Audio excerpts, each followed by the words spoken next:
The world knows Michael Jordan lost about $2 million gambling. What they don't know is that the real number was $12 million.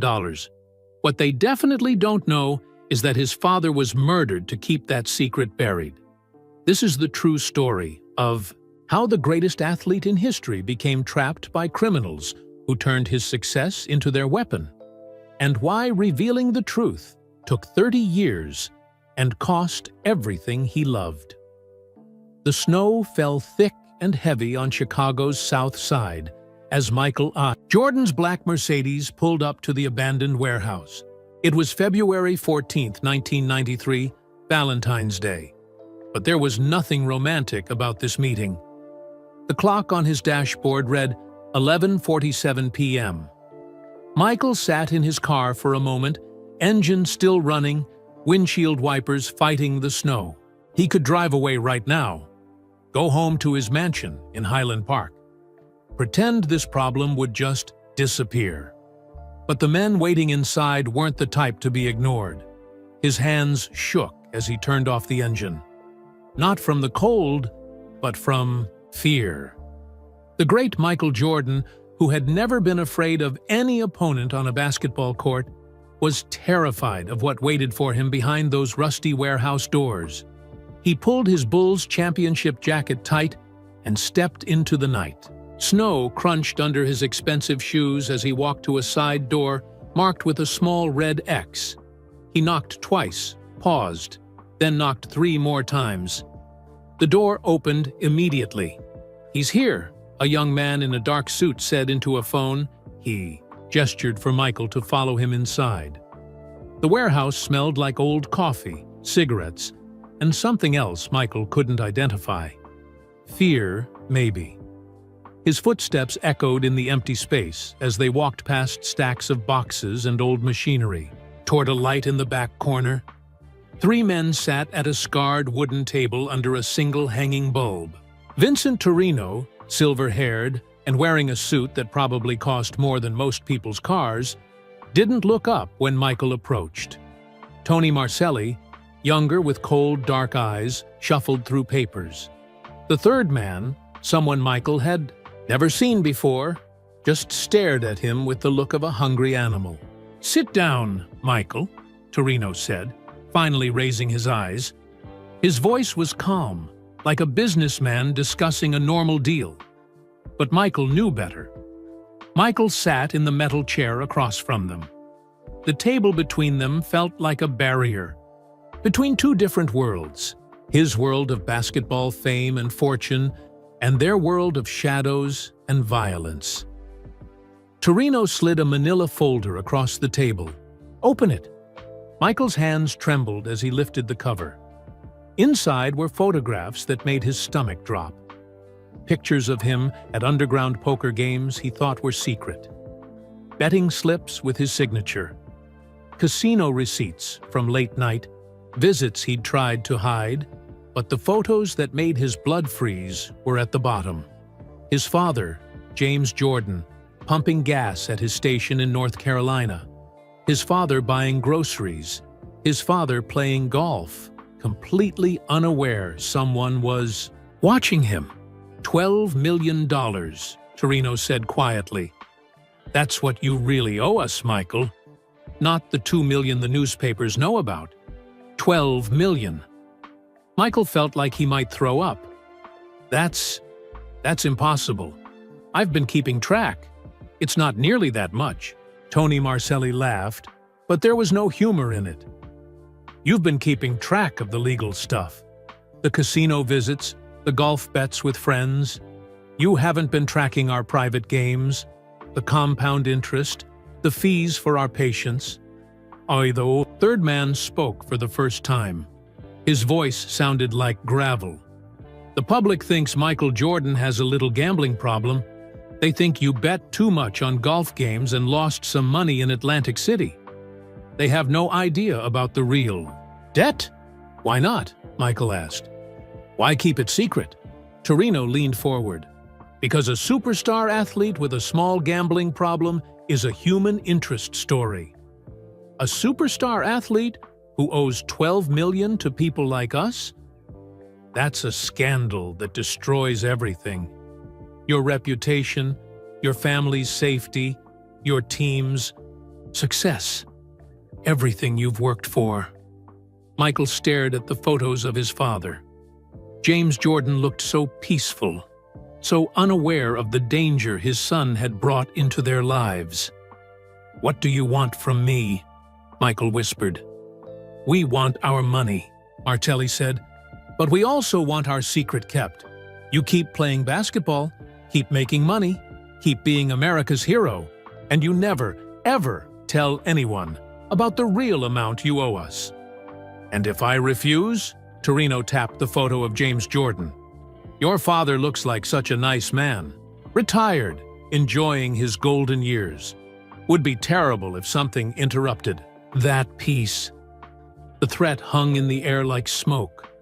Michael understood now that this wasn't just about money anymore. It was about control. These men owned him. "I need time," Michael said. "Time is what champions don't always have," the third man replied. "Your next payment is due in 30 days, $3 million. And Michael, after tonight, we're going to be watching you much more closely." As Michael left the warehouse, walking back through the snow to his car, he knew his life would never be the same. In 4 months, he would shock the world by retiring from basketball at the height of his career. But the real reason wouldn't be what people thought. 3 years earlier, Michael Jordan was living every athlete's dream. It was 1990, and he had just led the Chicago Bulls past the Detroit Pistons in the playoffs. The team that had beaten him for years was finally defeated. Kids across America wore his shoes. Adults quoted his Nike commercials. He was the most famous athlete in the world. But behind the perfect smile and incredible moves on the court, Michael had a problem. It started small, like a tiny crack in a dam. But cracks have a way of growing until the whole dam breaks apart. It began on team flights. After games, when the Bulls were flying to their next city, players would pull out cards to pass the time.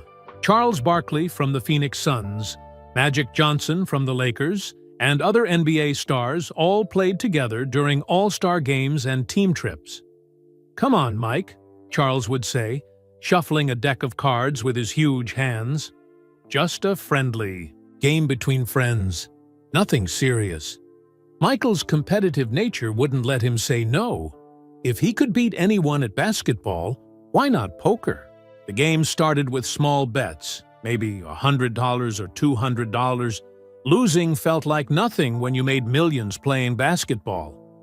"I'll see your 100 and raise you 200, Michael would say, studying his cards with the same focus he used to. Read defenses on the court.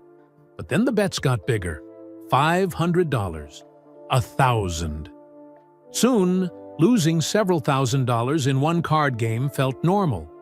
Michael told himself it was just entertainment, like going to an expensive restaurant or buying a nice car. The real trouble started during the 1991 playoffs. Michael couldn't sleep before big games.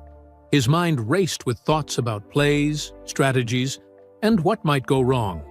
So he started driving to Atlantic City to relax. The casinos were open all night. The lights were bright and colorful. The sounds of slot machines and cheering crowds reminded him of basketball arenas. It felt like a place where he belonged. "Good evening, Mr. Jordan," the casino managers would say when he walked in. They treated him like royalty. Free drinks, private rooms, beautiful women who laughed at his jokes. It felt good to be treated special, even though he was already the most famous athlete in America. But relaxing at the casino turned into all-night gambling sessions. Michael would arrive after team meetings and stay until dawn, playing blackjack, craps, and poker. He would come to morning practice tired, with red eyes and shaking hands. Scottie Pippen, his teammate and best friend, started noticing changes. "You okay, Mike?" Scotty asked after Michael missed 5 free throws in a row during practice. "You seem off lately." "I'm fine," Michael snapped. But he wasn't fine. He was losing thousands of dollars every week, and the losses were getting bigger because winning felt so good that he had to bet more to feel anything. By 1992, Michael's gambling had spread beyond casinos. He bet on everything: golf games with friends, card games with strangers, even which elevator would arrive first at his hotel. The amounts kept growing because his competitive spirit couldn't handle losing. "Want to make it interesting?" became his favorite phrase. Whether it was a round of golf or a coin flip, Michael had to have money riding on the outcome. The real danger started when he met Vincent Torino through a golf connection. Torino seemed like a successful businessman who enjoyed high stakes poker games. He was charming, funny, and made Michael feel like they were just two rich guys having fun. "I know some people who like to play cards," Torino told Michael after a golf game in the summer of 1992. "Real players, not like those amateurs at the casinos. You interested?" The first game was at Torino's luxury apartment overlooking Lake Michigan. The view was beautiful, the food was expensive, and the other players seemed like wealthy businessmen. The buy-in was $50,000, pocket change for someone, making Michael's salary. Michael lost that first night, but Torino was gracious about it. "Don't worry about it tonight, champ," Torino said with a warm smile as Michael reached for his checkbook. "We're friends here. Pay me next week when it's convenient." That kindness was a trap, but Michael didn't see it coming.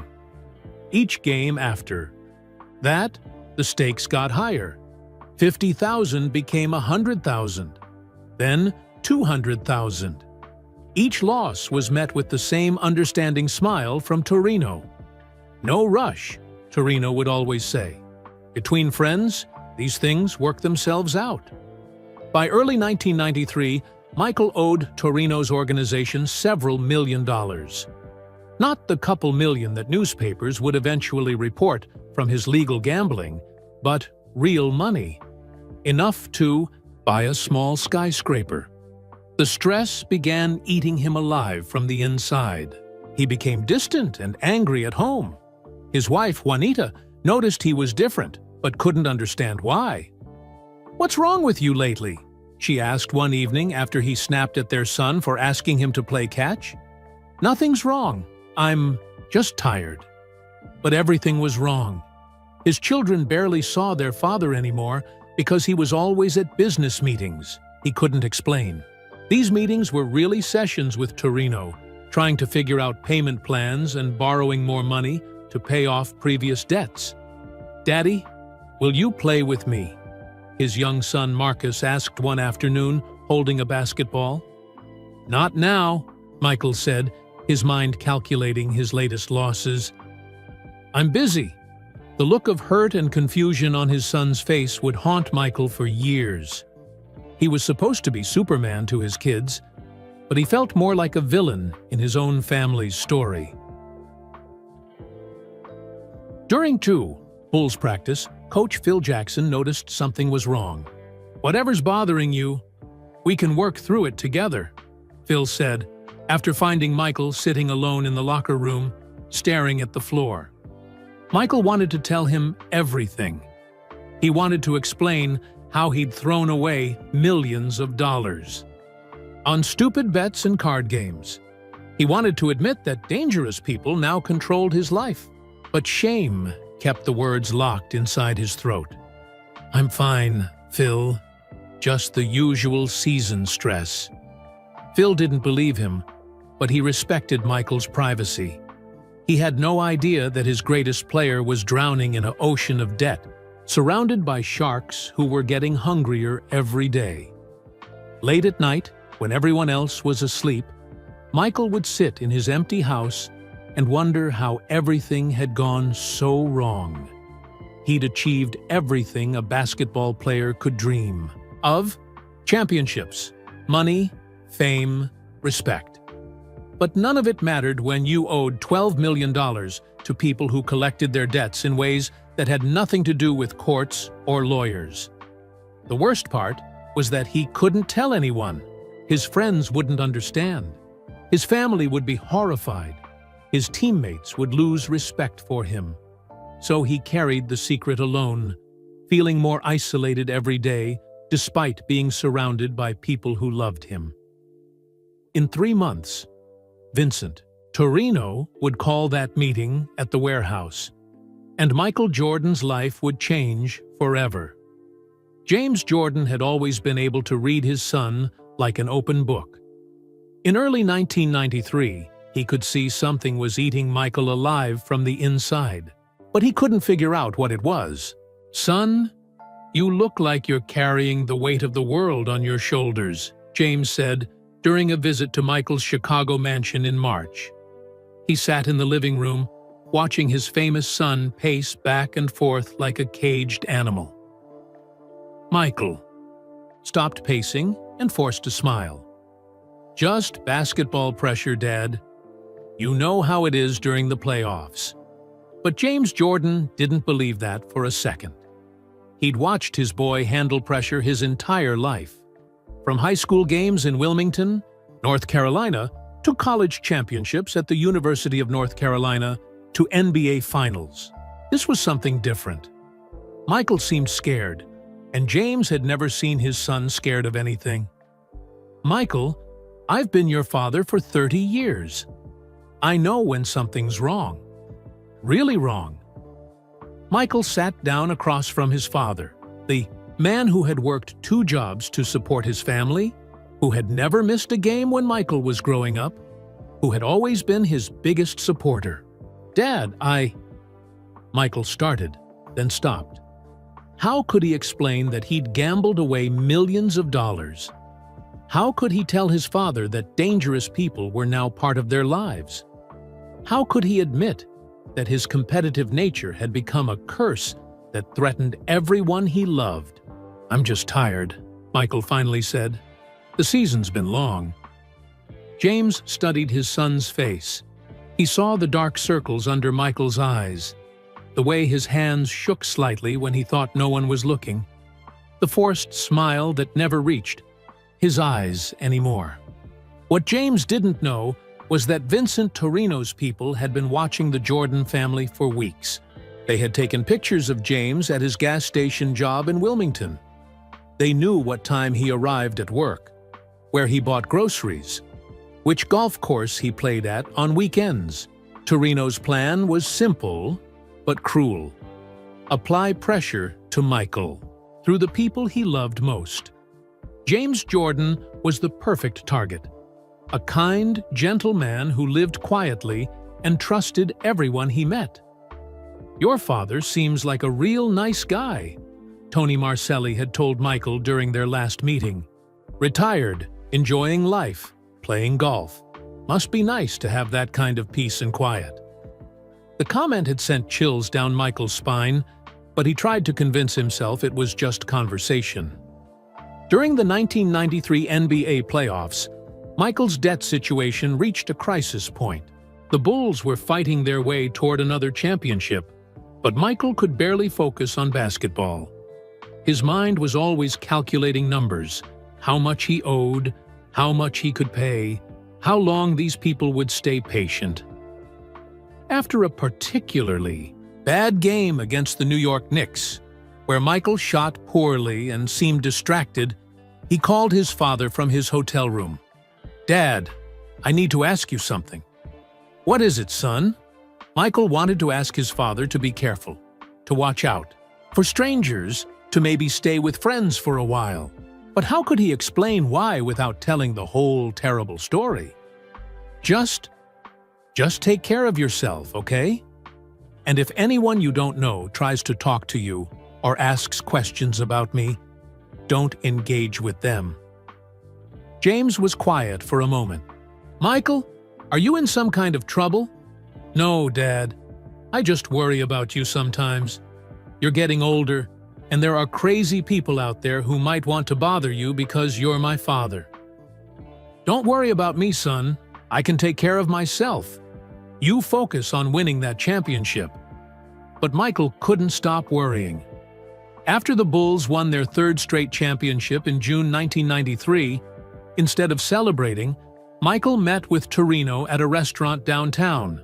"Congratulations, champ," Torino said, raising a glass of expensive wine. "3 championships in a row.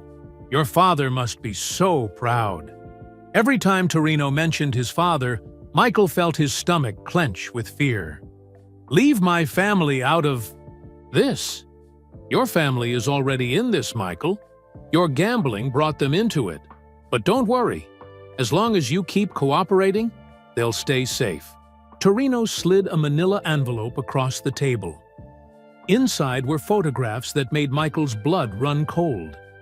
His father pumping gas, his father buying groceries, his father playing golf with friends. All taken without James knowing he was being watched. "These are just to show you how easy it would be," Torino explained calmly. "Your father has no idea he's being photographed. He trusts the world. That's beautiful, but it's also dangerous." Michael's hands shook as he looked at the pictures. "What do you want?" $12 million, as we discussed. But we're reasonable people. We understand cash flow problems. We're willing to work out a payment plan. How long? 2 years, $6 million per year. Very manageable for someone with your income. Michael did the math in his head. $6 million a year meant he'd have to dedicate almost half his basketball earnings to paying these criminals. But what choice did he have? "And my family stays safe? As long as you pay on time and keep quiet about our arrangement, your family will never have any problems." That night, Michael couldn't sleep. He walked around his house, looking at family photos, thinking about his father. James Jordan was the best man Michael knew. Honest, hardworking, loving. He didn't deserve to be pulled into this nightmare. 2 weeks later, James decided to drive from Chicago back to North Carolina after visiting Michael and the grandchildren. It was a trip he'd made many times before, a peaceful journey through the countryside that gave him time to think and listen to music. He called Michael from a rest stop in South Carolina. "I had such a wonderful visit," James said, his voice warm and happy. "Those grandkids of yours are growing up so fast. Make sure you spend time with them, son. They won't be little forever."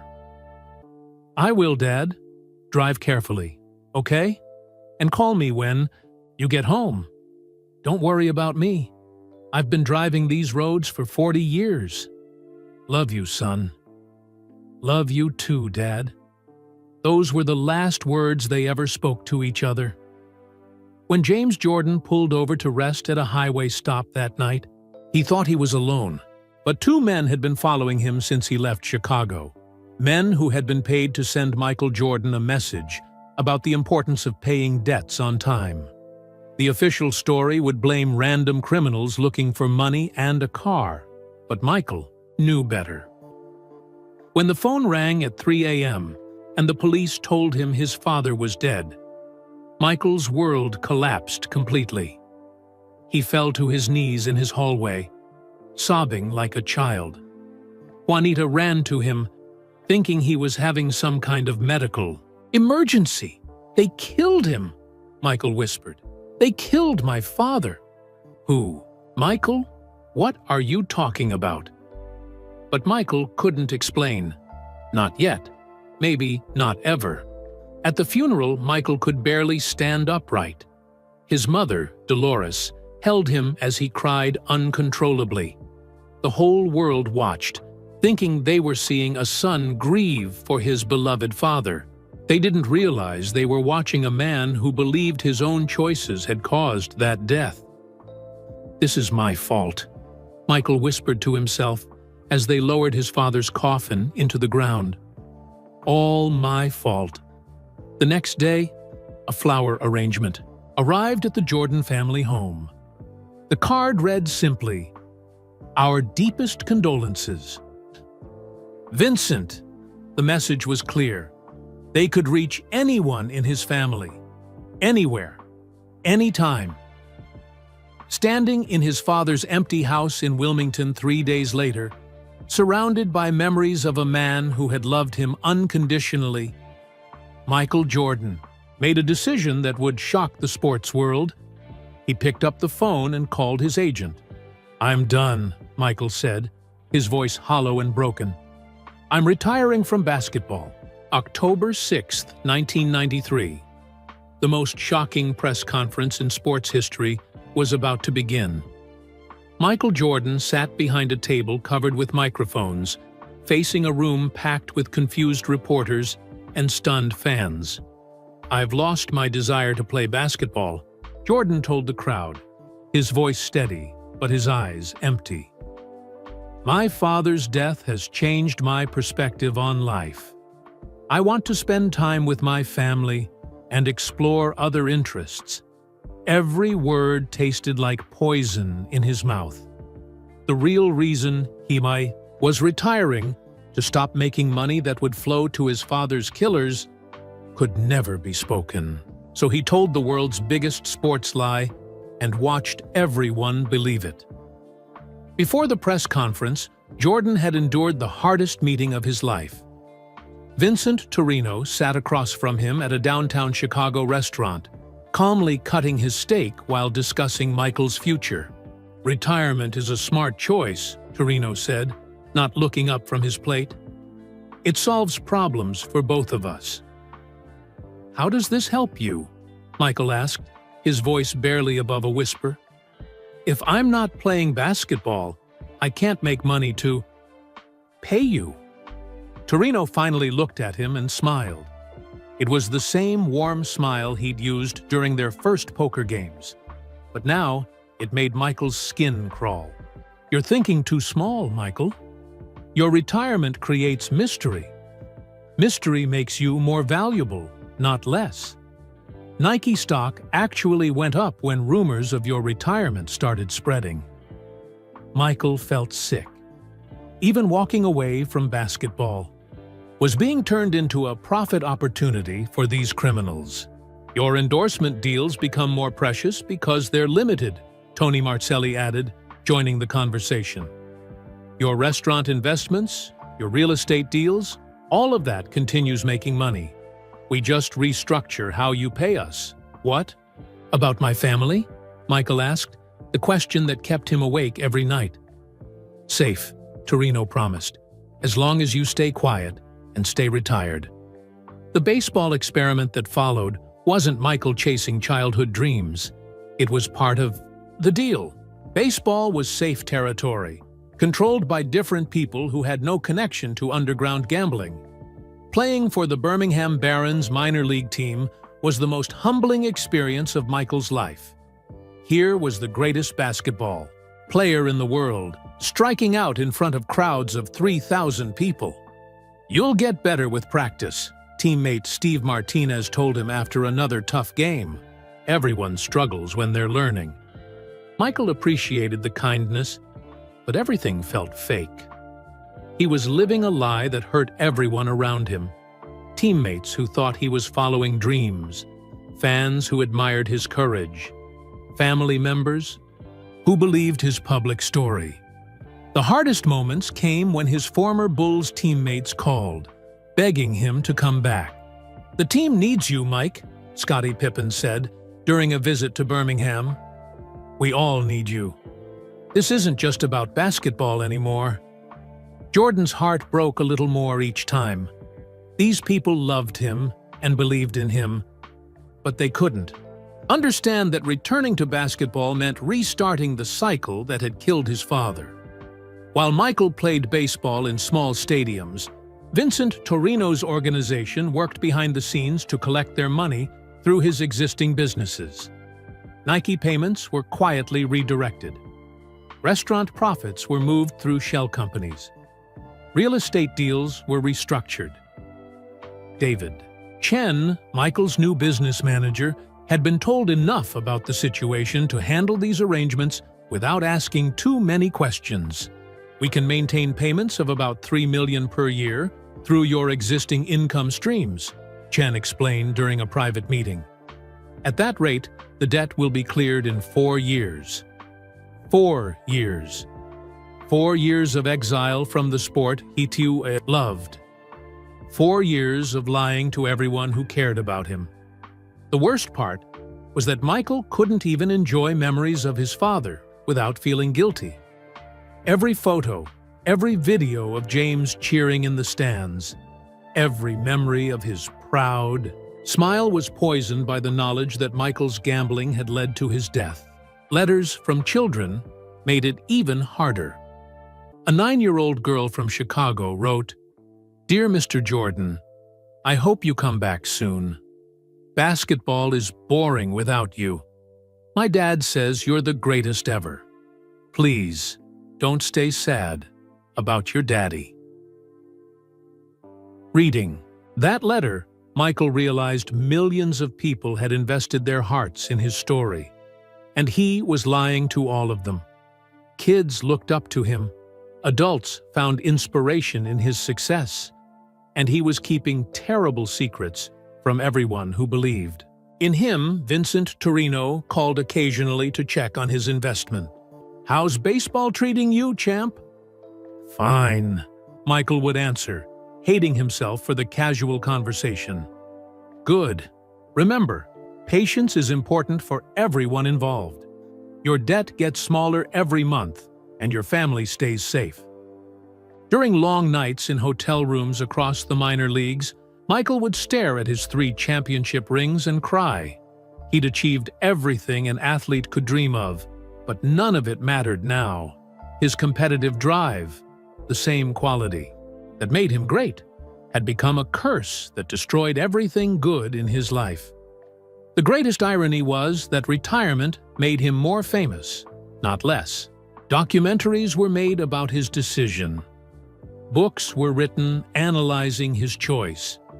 Everyone wanted to understand why the world's best athlete would walk away at the peak of his powers. If they only knew the truth, Michael thought. If they only knew that their hero was paying for his father's murder one business deal at a time. By the end of 1994, Michael had paid back about half his debt through the complex financial arrangements David Chen managed. But every dollar felt like blood money, and Michael wondered if he would ever truly be free of the people who had destroyed his life. The basketball court had once been his sanctuary. Now it felt like a prison he could never return to without putting everyone he loved in danger. Michael Jordan, the man the world called the greatest athlete ever, had become a prisoner of his own success and a slave to his worst decisions. March 1995. The phone call came at 6:15 a.m., jerking Michael awake, in his hotel room in Birmingham. He'd been dreaming about his father again, one of those good dreams where James was still alive, still proud of his son. The phone's ringing shattered that peaceful moment. "Time to come back, Michael." Vincent Torino's voice was different now, colder. No more friendly warmth. Michael sat up in bed, instantly awake. "What do you mean? Baseball's been fun, but fun time is over. You're worth more on a basketball court than a baseball field. My bosses want to see faster progress on your debt." Michael felt the walls closing in around him. "We had a deal. 4 years of payments through my other businesses. Deals change when circumstances change. You have 30 days to announce your return to the NBA." The line went dead. Michael stared at the phone, realizing his carefully built prison was about to get much smaller. 2 weeks later, Michael sat in a private dining room at an expensive Chicago steakhouse. Across from him were 2 men he'd never seen before. Older, quieter, and far more dangerous than Torino. "Mr. Jordan," said Carlo Benedetti, a thin man with gray hair who barely looked up from cutting his meat. "You owe us money. Baseball is admirable, but it's not profitable for our organization." Your earning potential in basketball is 4 times what it is in baseball, added Frank Romano, studying Michael like he was examining a racehorse. Our financial people have run all the numbers. Michael felt like an animal being discussed by its owners. If I return to basketball, the gambling temptations will come back. That's how this whole mess started. Benedetti finally looked at him. His eyes were like black ice. Your gambling is no longer your concern. It's ours. We'll be monitoring your activities much more closely this time. They slid a thick document across the table. As Michael read it, his heart sank deeper with each page. His return to basketball would come with new rules. No casinos without approved escorts. No private card games. No bets above $1,000 without permission. You're turning me into a prisoner, Michael said. You turned yourself into a prisoner, Romano replied. We're just managing the situation more efficiently. 3 days later, Michael sent a simple fax to sports reporters. I'm back. 2 words that made headlines around the world.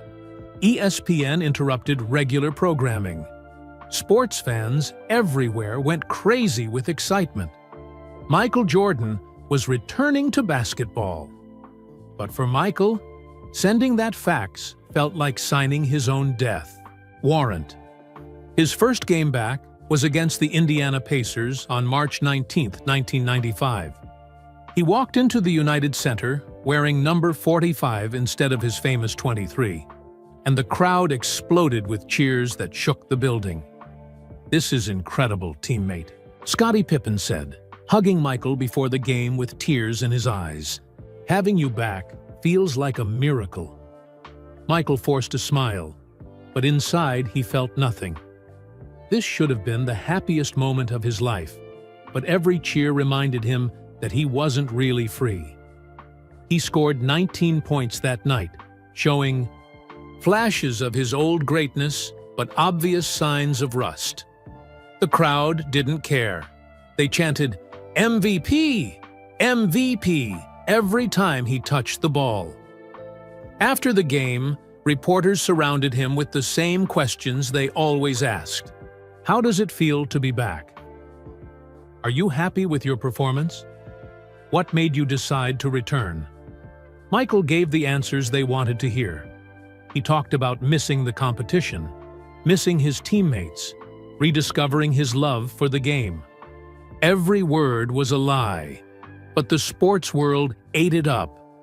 What the reporters didn't notice were the new faces in the arena.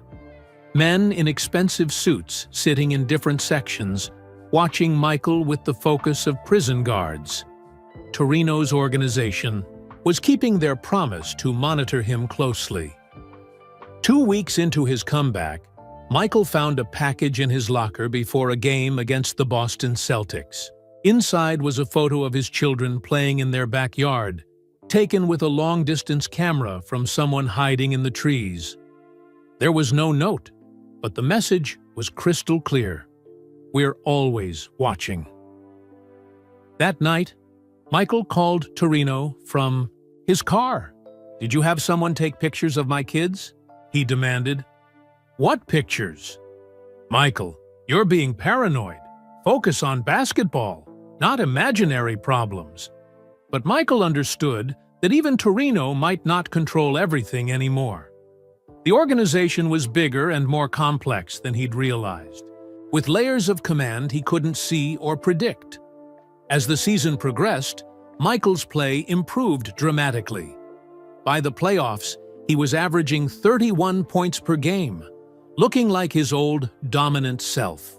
The Bulls made it all the way to the Eastern Conference Finals before losing to the Orlando Magic. But every great performance felt hollow because Michael knew who was really benefiting from his success. Every point he scored, every game he won, every dollar he earned, it all went toward paying the people who had killed his father. The worst part was that everyone around him thought his return was triumphant. Teammates celebrated having him back. Fans wore his jersey with pride. The media called it one of sports' greatest comebacks. None of them knew that their hero was trapped in a nightmare that got worse with every passing day, forced to use his talents to enrich the criminals who had destroyed his family and stolen his freedom. The Chicago Bulls were unstoppable. Michael Jordan led them to a record-breaking 72-10 regular season, the best in NBA history. The entire city of Chicago was painted red as Bulls fever took over. Michael was once again the king of basketball, but each victory felt like another chain around his neck, binding him tighter to the people who had destroyed his life. The monthly poker games at Michael's Highland Park mansion had become elaborate traps. Wealthy businessmen, Hollywood actors, and professional athletes gathered in his recreation room for what they thought were friendly games with $100,000 buy-ins. "Michael, you throw the best card games in Chicago," said Robert Kellman, a real estate developer who had lost $400,000 over 4 months. "Though I really need to start winning some of this money back soon." Michael smiled and dealt the cards, hating every second of it. These weren't really games. They were recruitment sessions for Torino's organization. And Michael was the bait that lured in new victims. David Chen, Michael's business manager, was drowning in the complexity of managing legitimate businesses, mixed with criminal money. "They want you to invest in a casino project in Las Vegas," Chen told Michael during one of their secret meetings. "It's obviously money laundering. $5 million. "How much does that reduce my debt?" Michael asked, feeling sick. "They'll count it as $3 million toward what you owe." Michael's debt had shrunk to about $4 million, but every payment came with a terrible price. His name was now attached to businesses he'd never seen, investments he didn't understand, and partnerships with people he'd never met. During the 1996 NBA Finals against the Seattle Supersonics, Michael played some of the best basketball of his life. He averaged 27 points per game and led the Bulls to their 4th championship. But the famous photograph of him crying while clutching the basketball after the final victory captured more than just joy. Those tears were for his father, who couldn't witness this incredible moment. Those tears were for the family he felt like he was failing every day.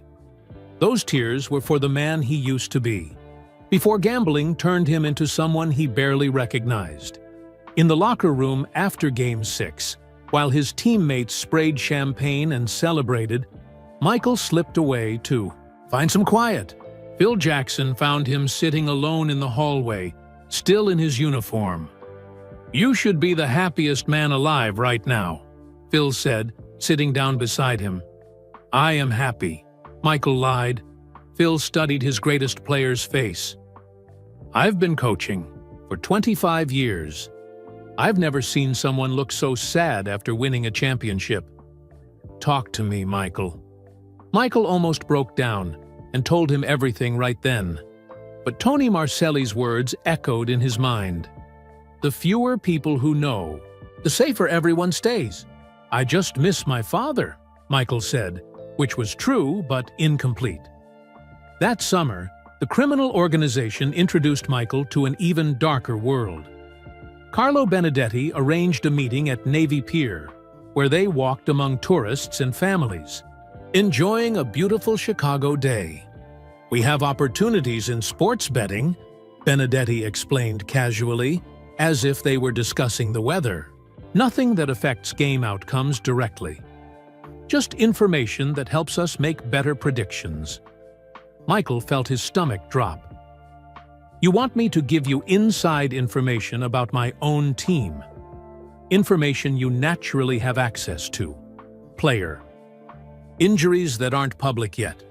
Team strategies. Locker room morale. Simple things. You want me to spy on my teammates." Benedetti stopped walking and looked at him. "We want you to share knowledge that could be profitable. There's a big difference." 2 weeks later, Michael found himself in the most shameful moment of his life. He sat across from Tony Marcelli at a coffee shop, betraying people who trusted him.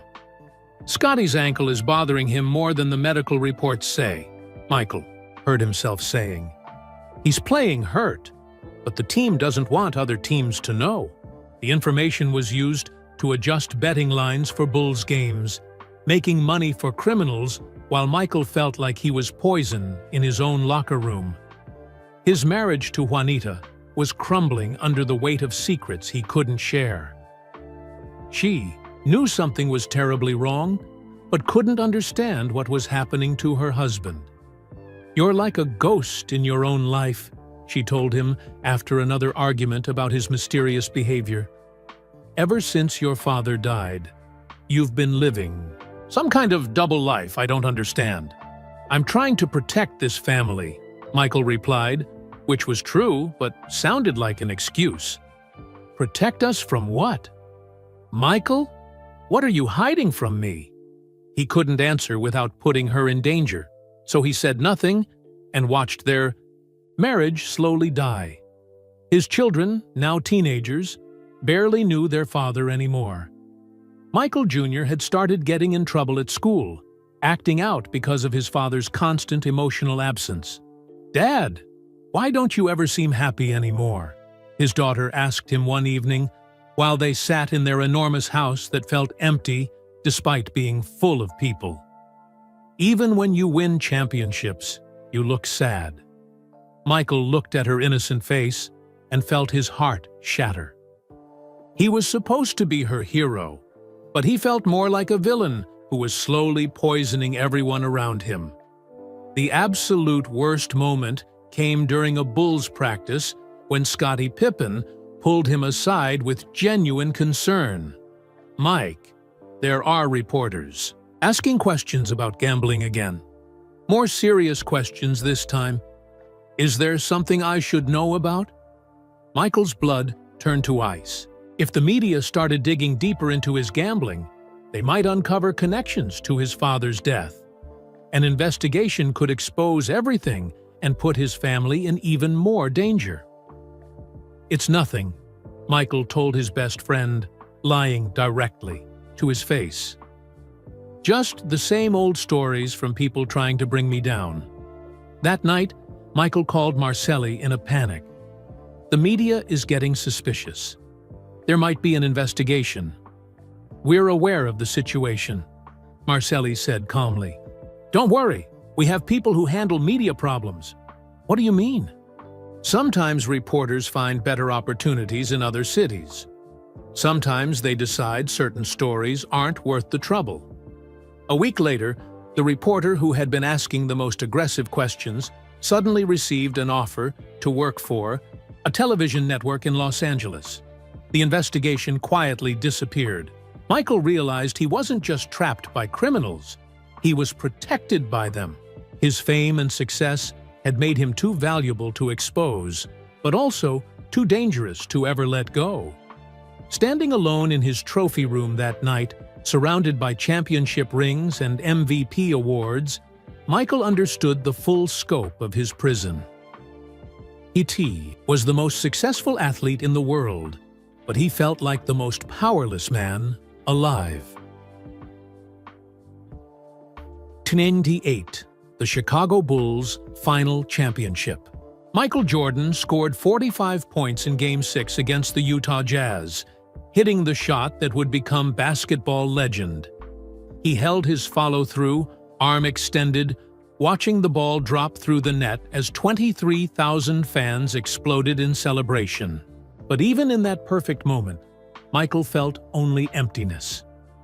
5 years had passed since his father's death, and he was still trapped in the same nightmare that had destroyed his family. After his teammates went home and the stadium emptied, Michael sat alone in the Bulls' locker room. The championship trophy gleamed under the fluorescent lights, but it felt cold and meaningless. He picked up his phone and dialed a number he'd memorized but hoped he'd never have to use. "Detective Williams, Chicago Police," a voice answered on the third ring. "This is Michael Jordan. I need to talk to you about my father's murder. They met at sunrise on Montrose Beach, when Lake Michigan was calm and the city was still sleeping. Michael sat on a wooden bench, watching seagulls dive for fish, when a man in a worn coat approached. "Detective Samuel Williams," the man said, sitting down beside him. "I've been investigating your father's case for 5 years. I always believed there was more to the story." Michael had been secretly investigating his father's death since 1993, using private detectives and his own connections to find the truth. Every lead pointed to the same conclusion. James Jordan had been murdered by people connected to his son's gambling debts. "I know who killed my father," Michael said, his voice barely above a whisper. "But if I tell you everything, it won't just be about murder. It's about things that could destroy innocent people." Williams leaned forward. He'd worked homicide for 15 years and had developed a sense for when someone was ready to tell the truth. "I'm listening."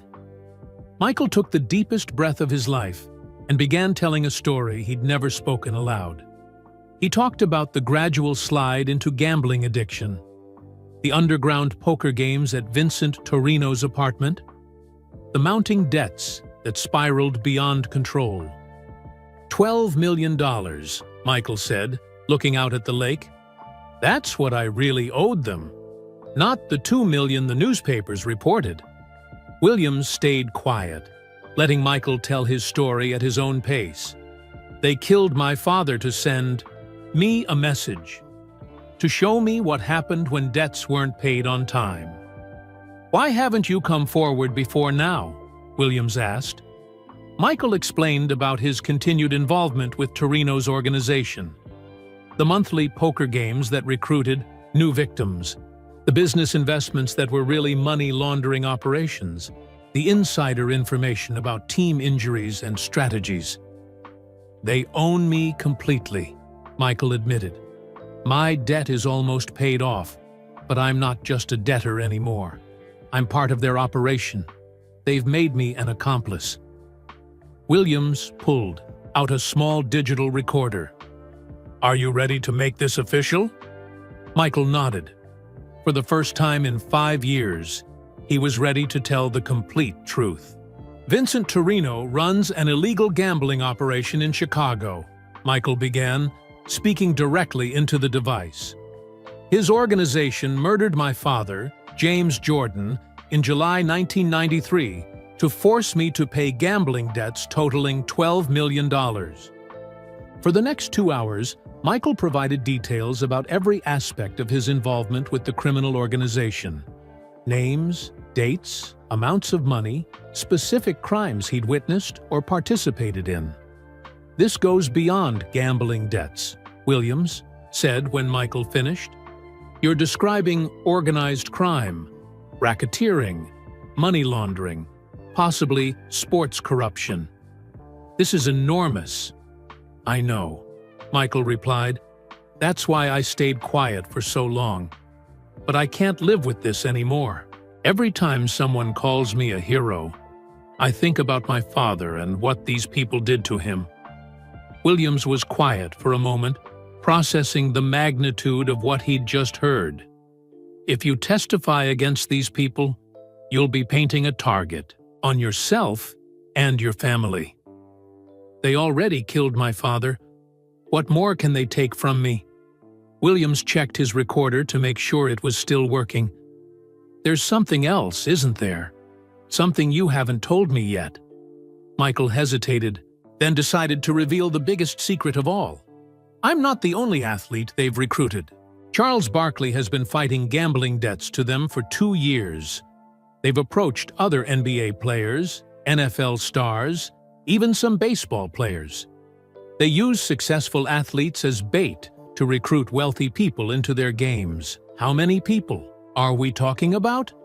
Dozens of athletes. Hundreds of wealthy victims who think they're just playing friendly games with famous people. It's a massive operation that uses sports celebrities to legitimize illegal gambling." Williams realized this was potentially the biggest sports corruption case in American history. The implications went far beyond one athlete's personal problems. "What do you want to happen now?" Williams asked. "I want justice for my father. I want these people stopped before they destroy more families.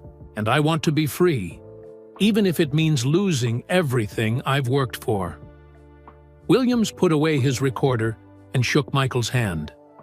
"This is going to change everything, Michael. Your life, your career, your public image. Are you sure you're ready for that?" Michael looked out at Lake Michigan, thinking about his father, his children, and all the lies he'd been living for 5 years. "I've been living in hell since 1993, he said. "It can't be worse than this." As they walked away from the beach, Michael felt something he hadn't experienced in years: hope. Not hope that his problems would disappear, but hope that he could finally stop living a lie. The investigation that would follow would expose one of the largest organized crime operations in sports history. It would destroy reputations, end careers, and send dozens of people to prison. But for Michael Jordan, it would also mean freedom from the secret that had poisoned every success and stolen every moment of joy for the past 5 years. His father's death would finally have justice, and the truth about Michael Jordan's gambling debts would finally be told. The greatest athlete of his generation was about to become something even more important: a man brave enough to tell the truth, no matter the cost. 6 months later, Federal Courthouse, Chicago. Michael Jordan walked up the courthouse steps, surrounded by FBI agents and lawyers. Hundreds of reporters pressed against police barriers, shouting questions and taking pictures. The man who had once been celebrated for his basketball achievements was now making headlines for very different reasons. "Mr. Jordan, are you afraid for your safety?" a reporter yelled. "Do you regret coming forward?" shouted another. Michael kept walking, his face set like stone. After 5 years of living lies, he had nothing left to hide. Inside the courtroom, Vincent Torino sat at the defendant's table in an orange prison jumpsuit. Gone were the expensive suits and friendly smiles. His hair had gone completely gray during 6 months in federal lockup, and his eyes held pure hatred when he looked at Michael. Also seated were Carlo Benedetti, Tony Marcelli, and 12 other members of what prosecutors called the largest organized crime operation in sports history. The FBI had arrested them in coordinated raids after Michael's testimony provided the evidence needed for warrants.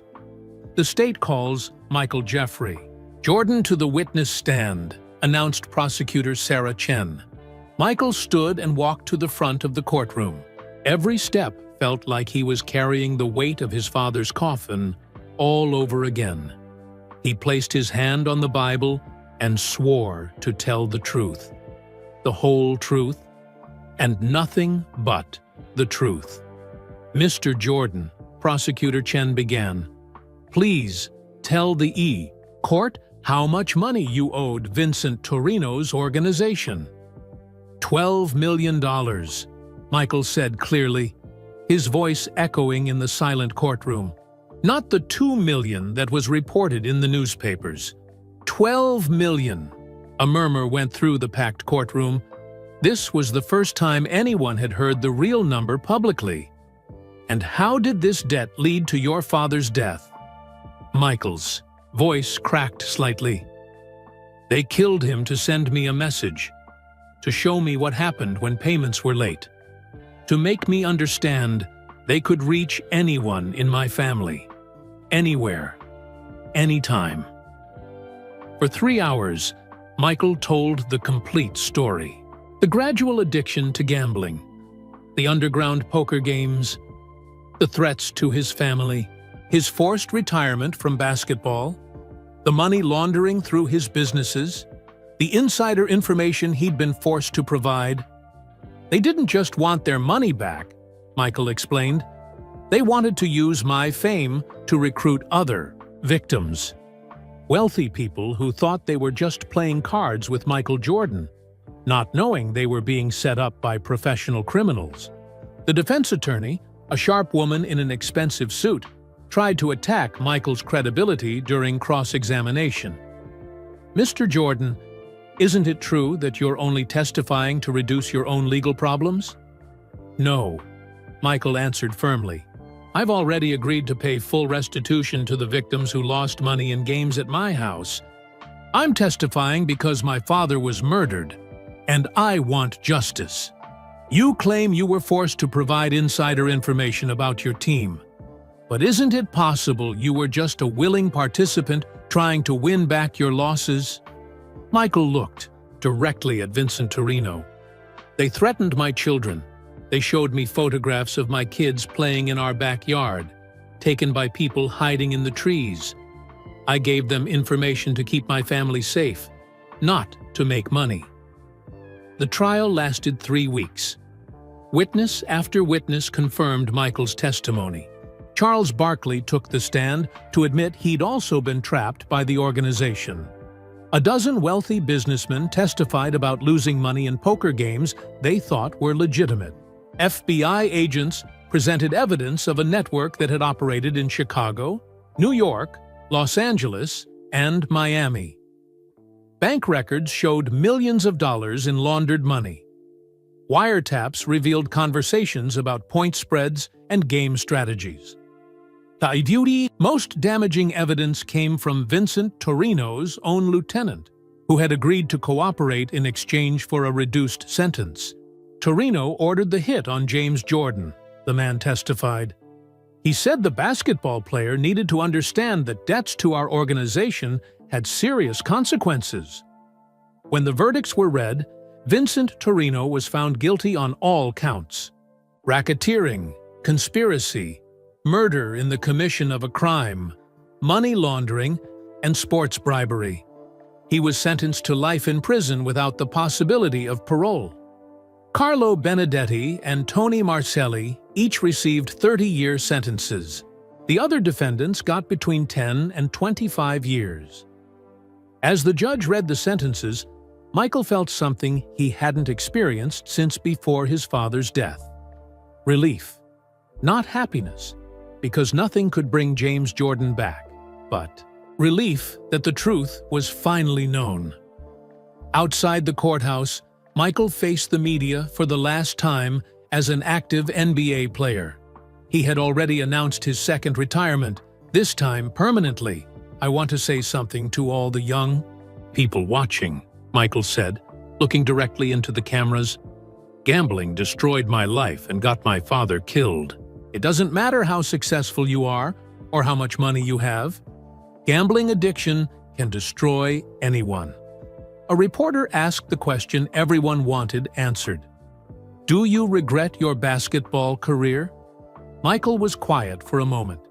"I regret the choices I made that led to my father's death. But I don't regret speaking the truth about what happened. My father always taught me to do the right thing, even when it's hard."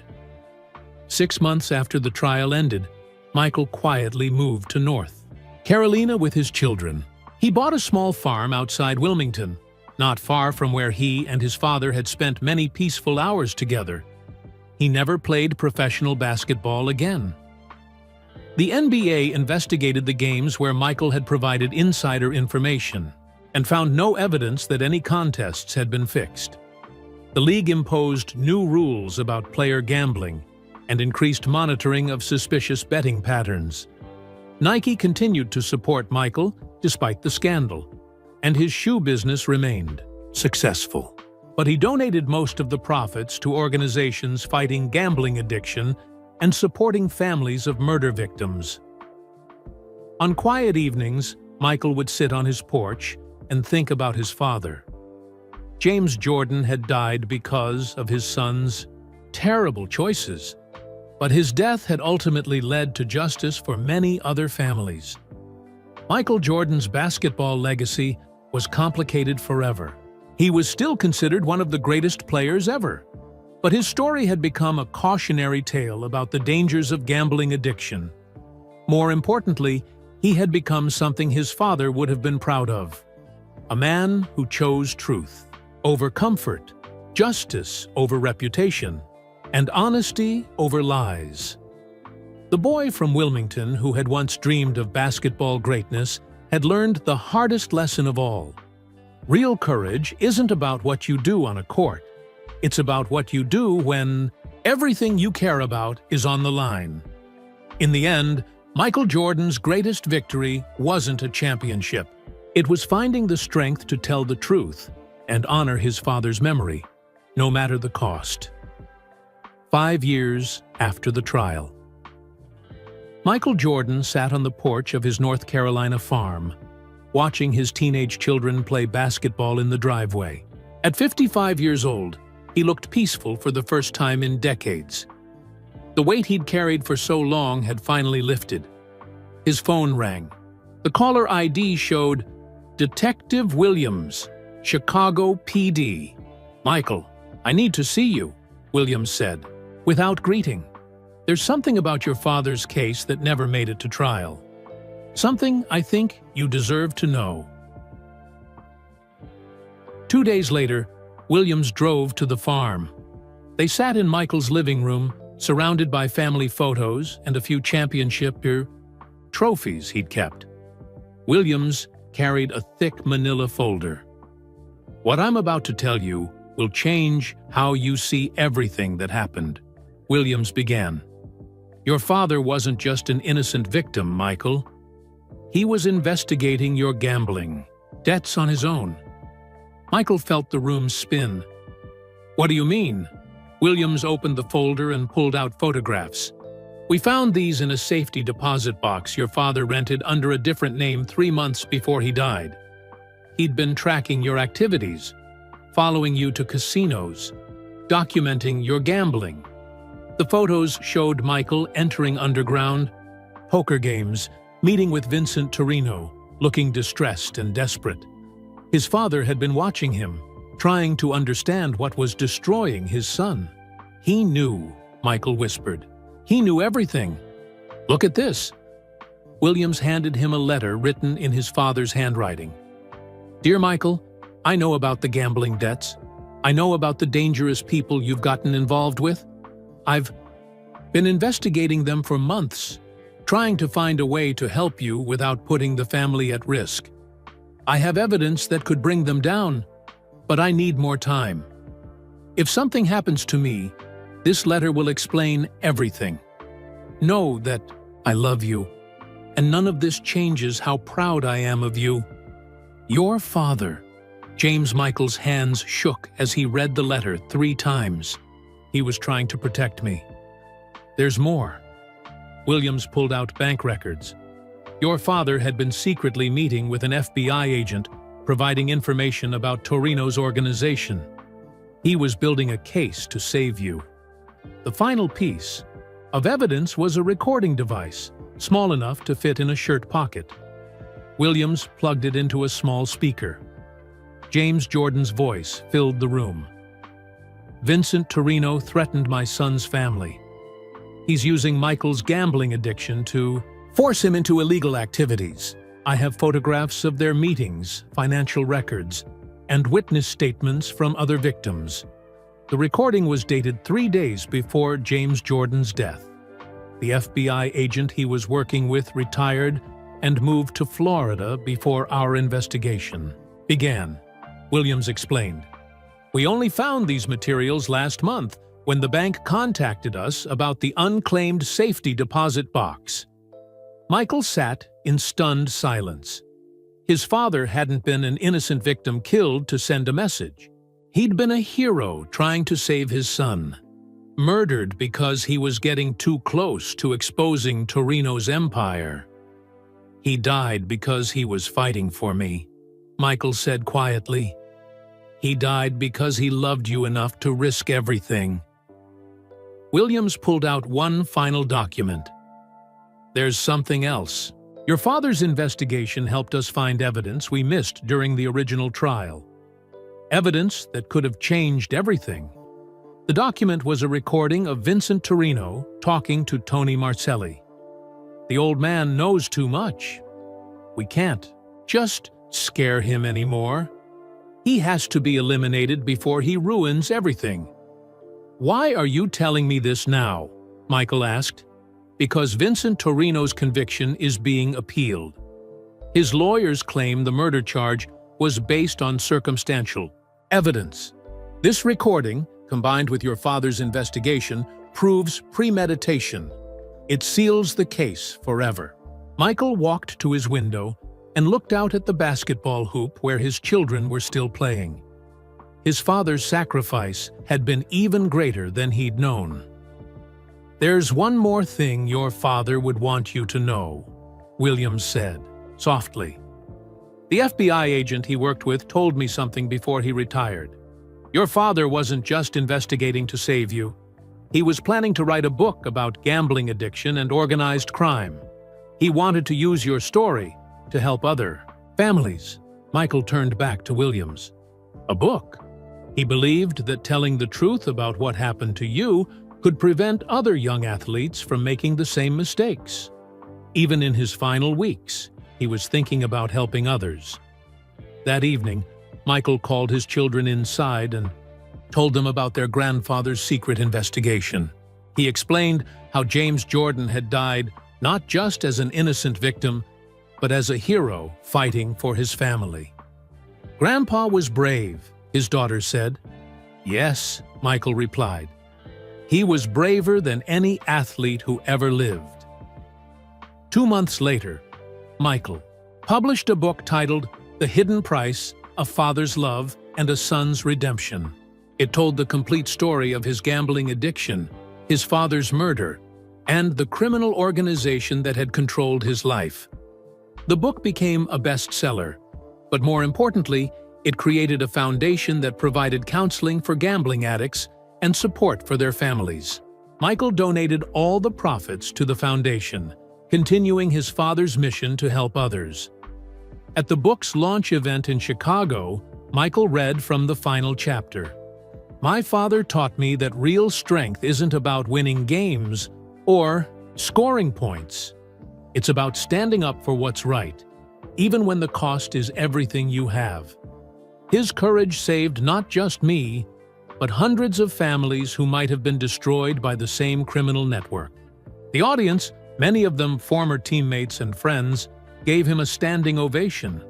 For the first time in years, Michael felt truly proud of something he'd accomplished. Vincent Torino's appeal was denied. The new evidence ensured he would spend the rest of his life in prison.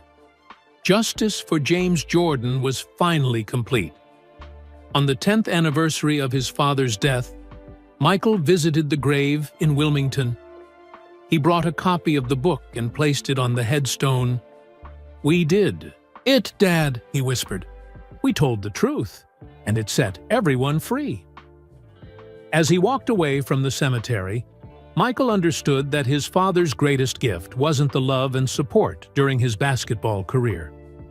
It was the example of how to be brave when everything was at stake. Michael Jordan, the basketball player, would be remembered for championships and incredible performances. But Michael Jordan, the man, would be remembered for something more important: finding the courage to honor his father's sacrifice by choosing truth over comfort, and using his pain to help others find healing. The hidden price of his success had been enormous, but the value of the truth had been even greater. 10 years later, Michael Jordan sat in his office at the Jordan Foundation headquarters in Charlotte, North Carolina. At 65 years old, his hair was completely gray, but his eyes held a peace that had been missing for most of his adult life. On his desk was a letter that had arrived that morning. The return address made his hands tremble. Illinois Department of Corrections. "Mr. Jordan, my name is Vincent Torino Jr. You knew my father. He died in prison last week from cancer. Before he died, he asked me to deliver a message to you. He wanted you to know he was sorry for what happened to your father. He said the guilt had eaten him alive for 25 years.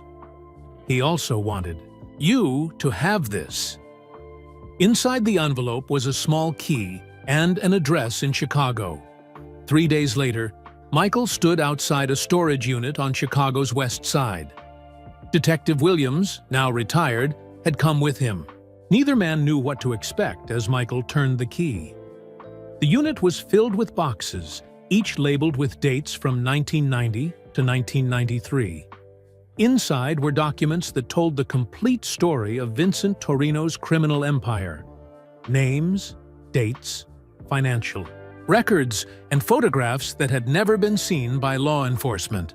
"This is incredible," Williams said, examining the papers. "These records show the organization was much larger than we ever knew. They had athletes in every major sport, not just basketball." But the most shocking discovery was in the last box Michael opened. Inside was a thick folder labeled James Jordan Investigation and a letter in Torino's handwriting. "Michael, for 25 years, I've carried the truth about your father's death. The official story was that we killed him to send you a message about paying your debts. That was only half true. Your father was getting close to exposing our entire operation. But the real reason we had him killed was because he'd discovered something that could have destroyed us all. He found out about the point shaving." Michael sat down hard on a crate, the letter shaking in his hands. "We had been paying players on several NBA teams to miss shots and affect point spreads. Not to lose games completely. That would be too obvious. Just to miss by a point or two when the betting was heavy. Your father had evidence that could have brought down not just our organization, but exposed corruption throughout professional sports. He had photographs, financial records, even recordings of players receiving payments. The night he was killed, he was driving to meet with a federal prosecutor in Washington, D.C. He was going to turn over everything he'd collected. We couldn't let that happen. Too many people's lives would have been ruined. Too much money was at stake. I've lived with this guilt every day since. Your father died not just because he loved you, but because he was about to expose the biggest sports scandal in American history." Williams read over Michael's shoulder, his face growing pale. "Michael, if this is true, it means dozens of games were fixed. Championships might have been decided by criminals." Michael continued reading, his father's sacrifice becoming even more profound with each word. "The evidence your father collected is in this storage unit. I kept it as insurance for 25 years. Now it's yours to do with as you see fit. I know this doesn't bring your father back or erase the pain I caused your family, but maybe knowing the full truth about his courage will give you some peace. Your father was a better man than any of us.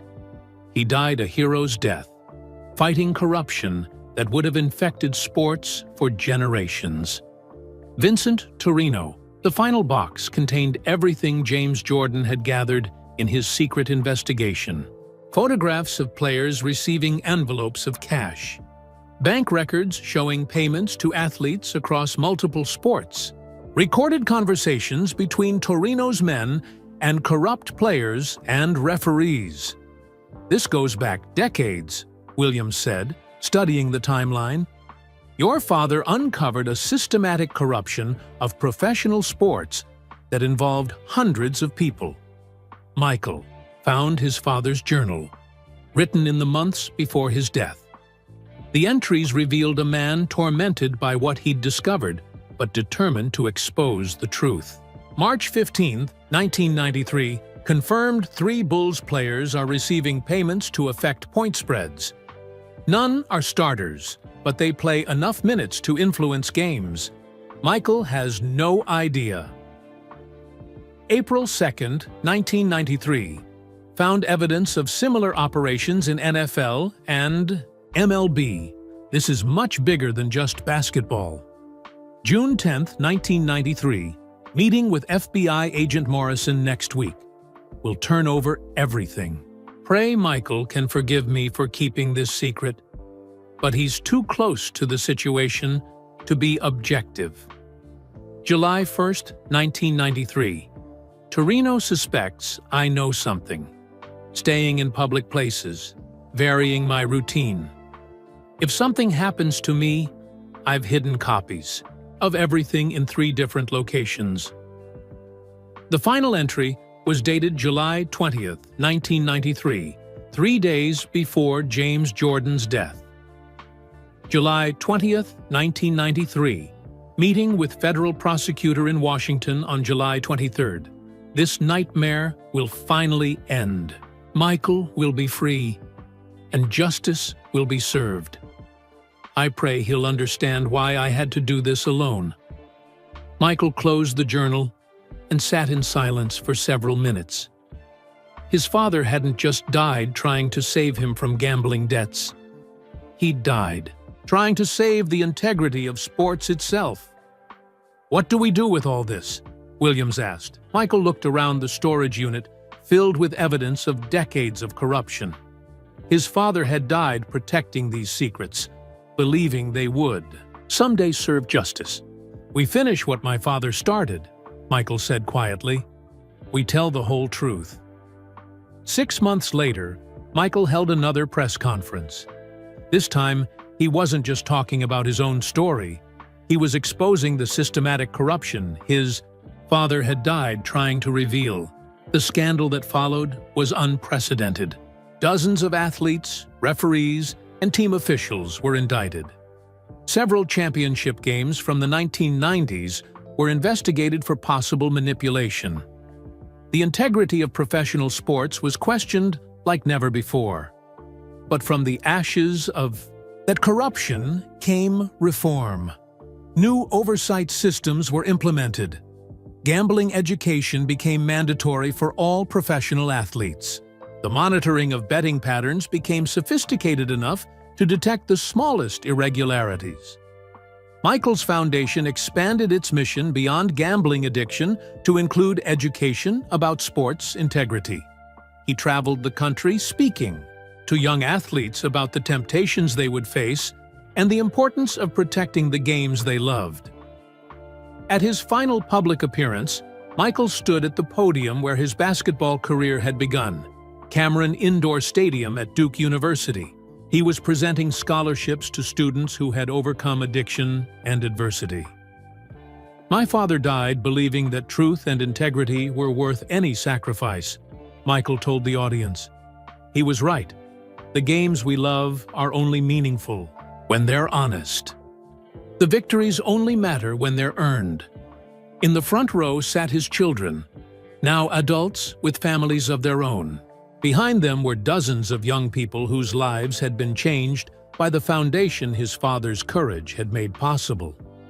"People ask me what my greatest achievement was," Michael continued. 6 championships, 5 MVPs, countless records. But none of that compares to finally understanding what my father died for. The idea that doing what's right is more important than winning. As he left the stage for the final time, Michael felt his father's presence in a way he hadn't since that July night in 1993. James Jordan's investigation had uncovered the biggest scandal in sports history. His death had meant something far greater than anyone had imagined. The hidden price of Michael's success had cost his father's life, but the truth they'd fought to reveal had protected the integrity of sports for future generations.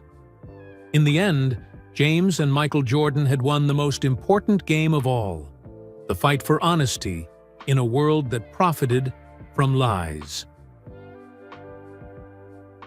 25 years after the trial, the Jordan Sports Integrity Center stood gleaming in the heart of Charlotte, North Carolina.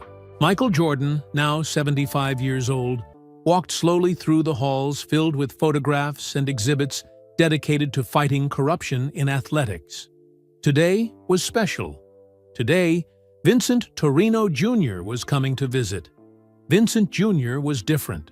From his father, a college professor who taught ethics and had spent decades trying to make amends for his family's crimes. He'd helped investigators uncover more of his father's operation and had become an advocate for sports integrity. "Mr. Jordan," Vincent Jr. said as they met in Michael's office, "thank you for agreeing to see me." Your father's final letter changed everything, Michael replied, gesturing to a chair. "Without those records, we never would have known the full scope of the corruption." Vincent Jr. pulled out a worn notebook. "There's something else, something my father never put in writing, but told me on his deathbed." Michael leaned forward, curious. "He said your father discovered something even bigger than point shaving. He found evidence that some championship games had been completely fixed, not just influenced by a point here or there, but decided in advance." Michael felt his heart stop. "Which games?" "The 1991 NBA Finals, the 1992 Olympics, even some of your Bulls' championship runs." My father said the organization had people everywhere, referees, team officials, even some players who thought they were just evening the odds. Occasionally, the room was silent for a long moment. Michael thought about all those championships, wondering which victories had been real and which had been predetermined. "Your father was killed because he was about to expose that some of America's greatest sports moments were lies," Vincent Jr. continued. "My father carried that guilt until the day he died." Michael walked to his window, looking out at the practice courts where young athletes trained, believing in the purity of competition. "Does it matter now?" Michael asked. "Those games happened 30 years ago. The players who were involved are retired. The fans who celebrated have moved on with their lives. It matters because your father died for the truth, and because somewhere there are still people profiting from corruption who think they'll never be caught." Vincent Jr. opened his notebook and showed Michael a list of names. "Before he died, my father gave me this.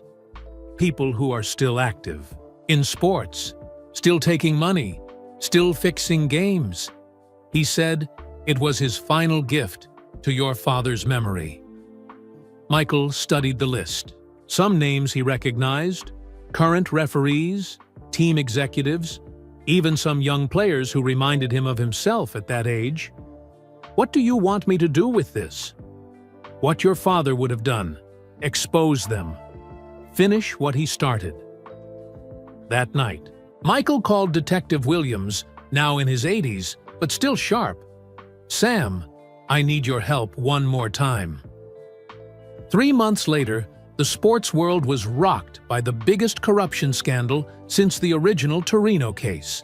Current NBA referees were arrested. NFL officials were charged with game fixing.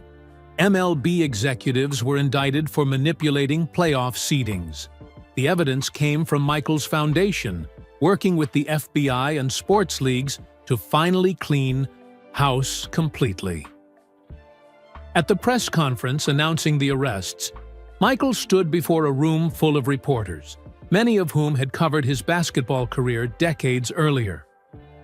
"My father, James Jordan, died 29 years ago because he discovered that some of our most cherished sports moments were corrupted by criminals," Michael said. "Today, we honor his memory by exposing the last of those criminals." An elderly reporter raised his hand. "Mr. Jordan, does this mean some of your own championships might have been tainted?" Michael had wrestled with this question for months. The investigations had found evidence that several Bulls games had been influenced, though it was impossible to determine which specific championships might have been affected. "I can't change the past," Michael answered honestly. "If some of our victories were helped by corruption, I'm sorry. All I can do is make sure today's athletes compete in games that are honest." 6 months later, Michael published his final book, The Complete Truth: How My Father Saved Sports. It revealed everything: the gambling debts, the murder, the point shaving, the fixed championships, and the decades-long fight to expose it all. The book topped bestseller lists, but more importantly, it led to the most comprehensive sports integrity reforms in history. Every major league implemented real-time monitoring systems. Athletes underwent mandatory education about corruption. Whistleblower protections were strengthened. On the 30th anniversary of James Jordan's death, Michael stood at his father's grave in Wilmington. With him were his children, their children, and Vincent Torino Jr., who had become an unlikely ally in the fight for sports integrity. "We did it, Dad," Michael said to the headstone. "We exposed all of them. Every last one." His granddaughter, a high school basketball player, placed flowers on the grave. "Grandpa Michael, was great-grandpa really a hero?" Michael smiled, thinking about the scared man who had secretly investigated a criminal organization while his son spiraled into addiction. "He was the greatest hero I ever knew. He chose to fight for what was right, even though it cost him everything."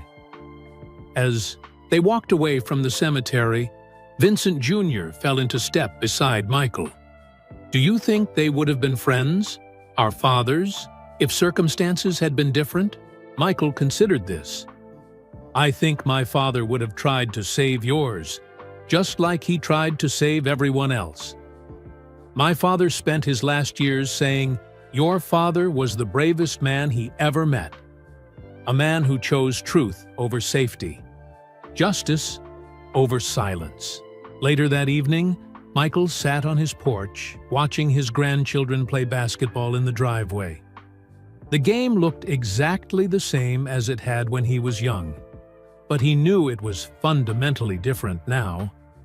The hidden cameras monitoring, betting patterns, the integrity officers at every game, the education programs for young athletes, all of these existed because his father had been brave enough to investigate Vincent Torino, and because Michael had eventually found the courage to tell the truth. His phone buzzed with a text from the NBA commissioner. "Thank you for everything you and your father did. Tonight's championship game will be played on the cleanest court in basketball history." Michael smiled. His father had died believing that sports could be pure again. It had taken 30 years, but that dream had finally come true. The hidden price of his gambling had been enormous. His father's life, years of lies, the corruption of his greatest achievements. But the value of the truth they'd fought to reveal had been even greater. In the end, James and Michael Jordan had won the most important championship of all. A future where young athletes could compete with integrity, knowing their victories were earned and their games were honest. The truth had set them all free. 50 years after that first midnight meeting in the Chicago warehouse, the world had changed in ways Michael Jordan could never have imagined when he was just a scared athlete drowning in gambling debts.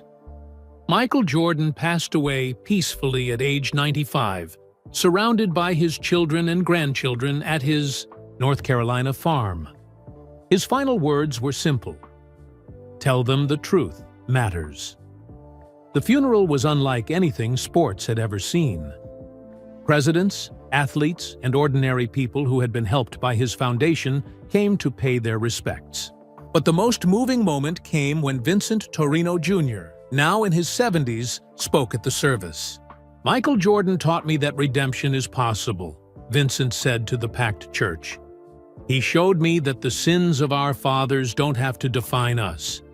He proved that truth, no matter how painful, is always better than the most comfortable lie." 3 months after the funeral, Michael's eldest granddaughter, Sarah Jordan Williams, was cleaning out his office when she found a sealed envelope marked "For Future Generations."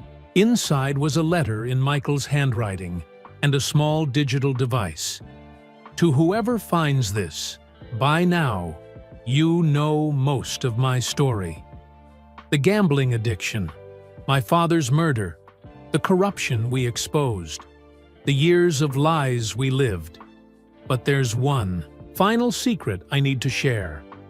The device with this letter contains complete recordings of every conversation I had with Vincent Torino and his organization from 1993 until the trial.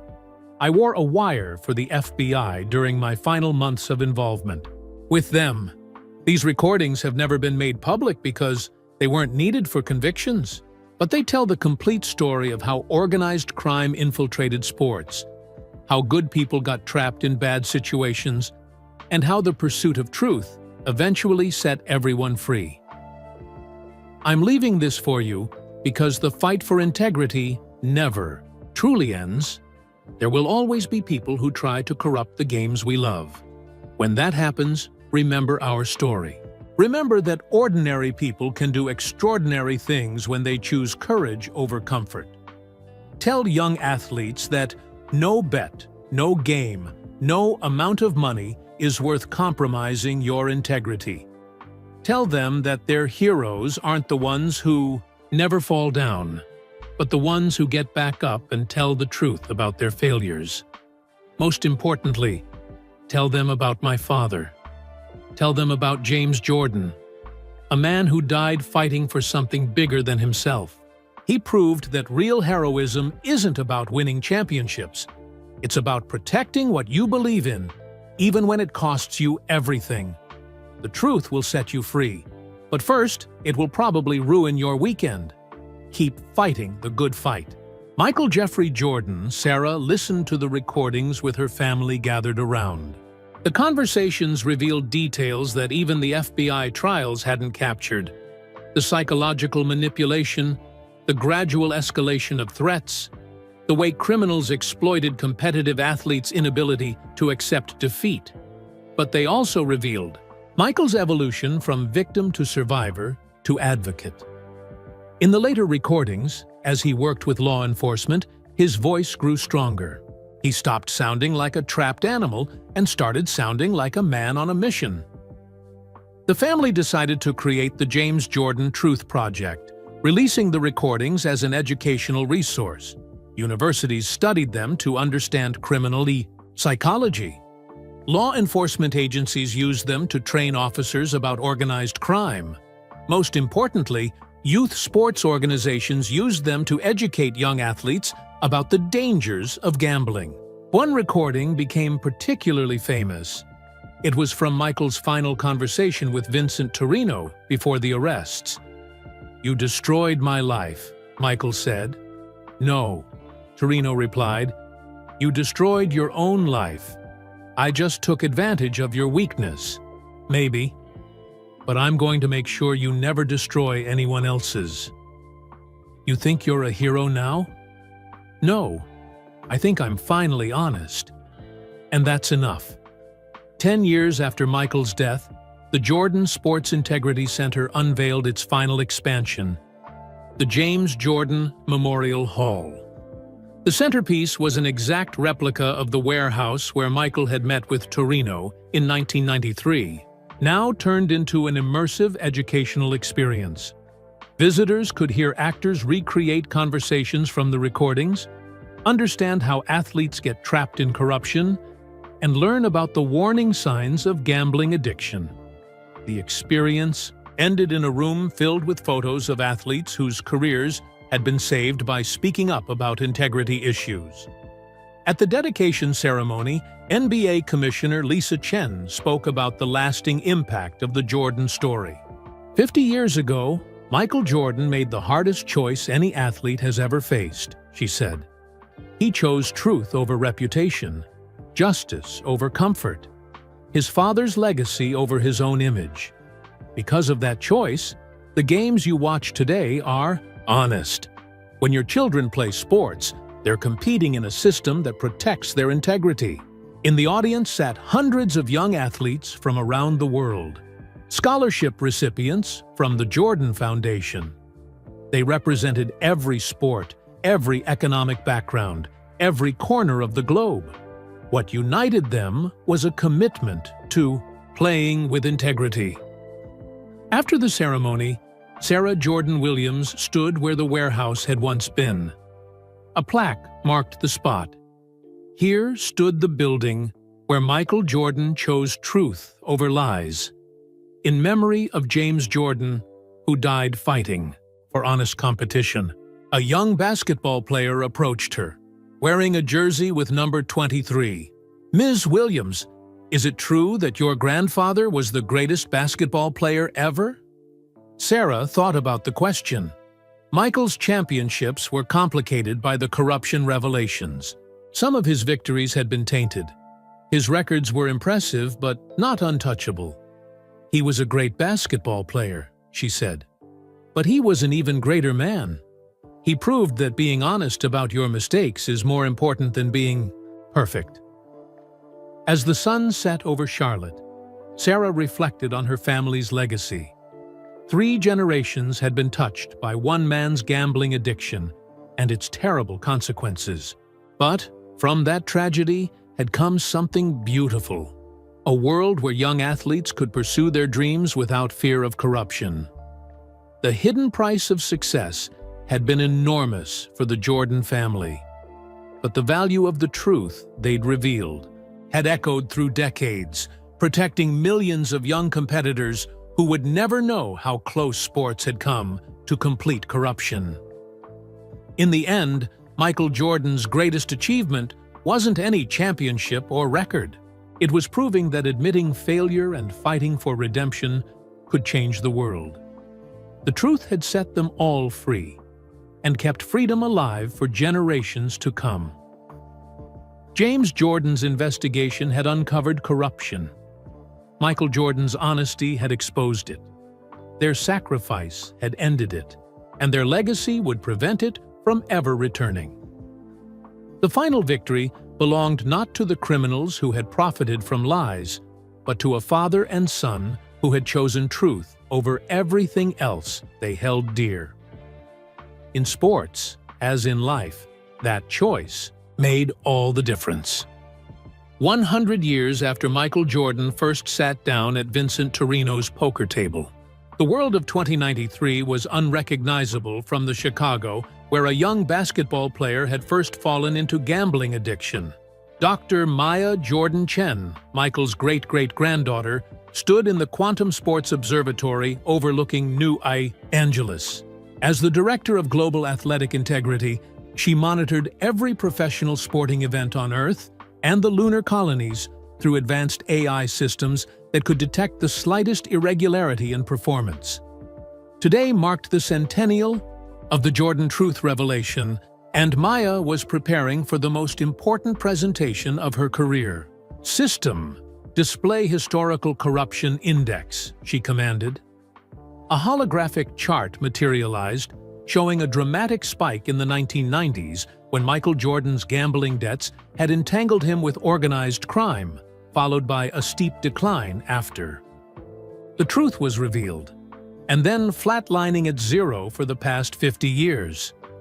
"Remarkable," said Dr. Chen, Maya's research partner. "No significant corruption detected in professional sports for half a century. The Jordan Protocols really did change everything." The Jordan Protocols, a comprehensive system of AI monitoring, genetic integrity scanning, and psychological evaluation, had grown from the foundation Michael Jordan established. Every athlete's brainwaves were monitored during competition to detect any sign they weren't performing their best.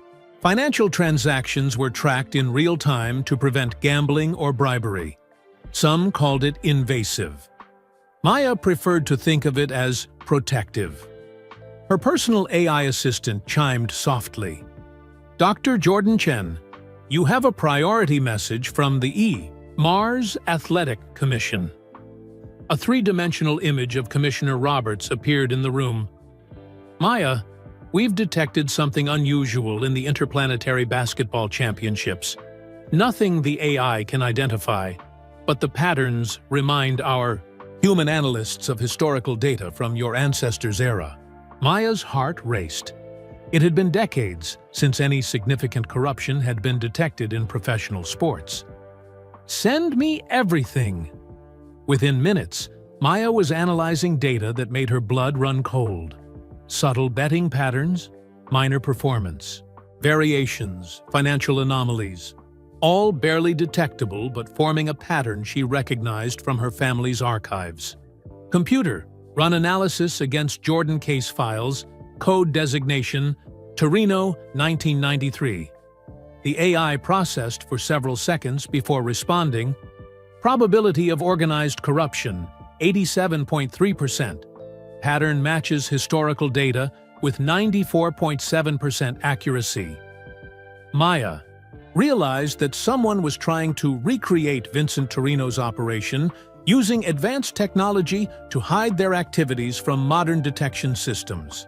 She immediately contacted the Global Sports Authority, triggering the first major integrity investigation in 50 years. As teams of investigators spread across 3 planets, Maya couldn't help but think about her ancestor.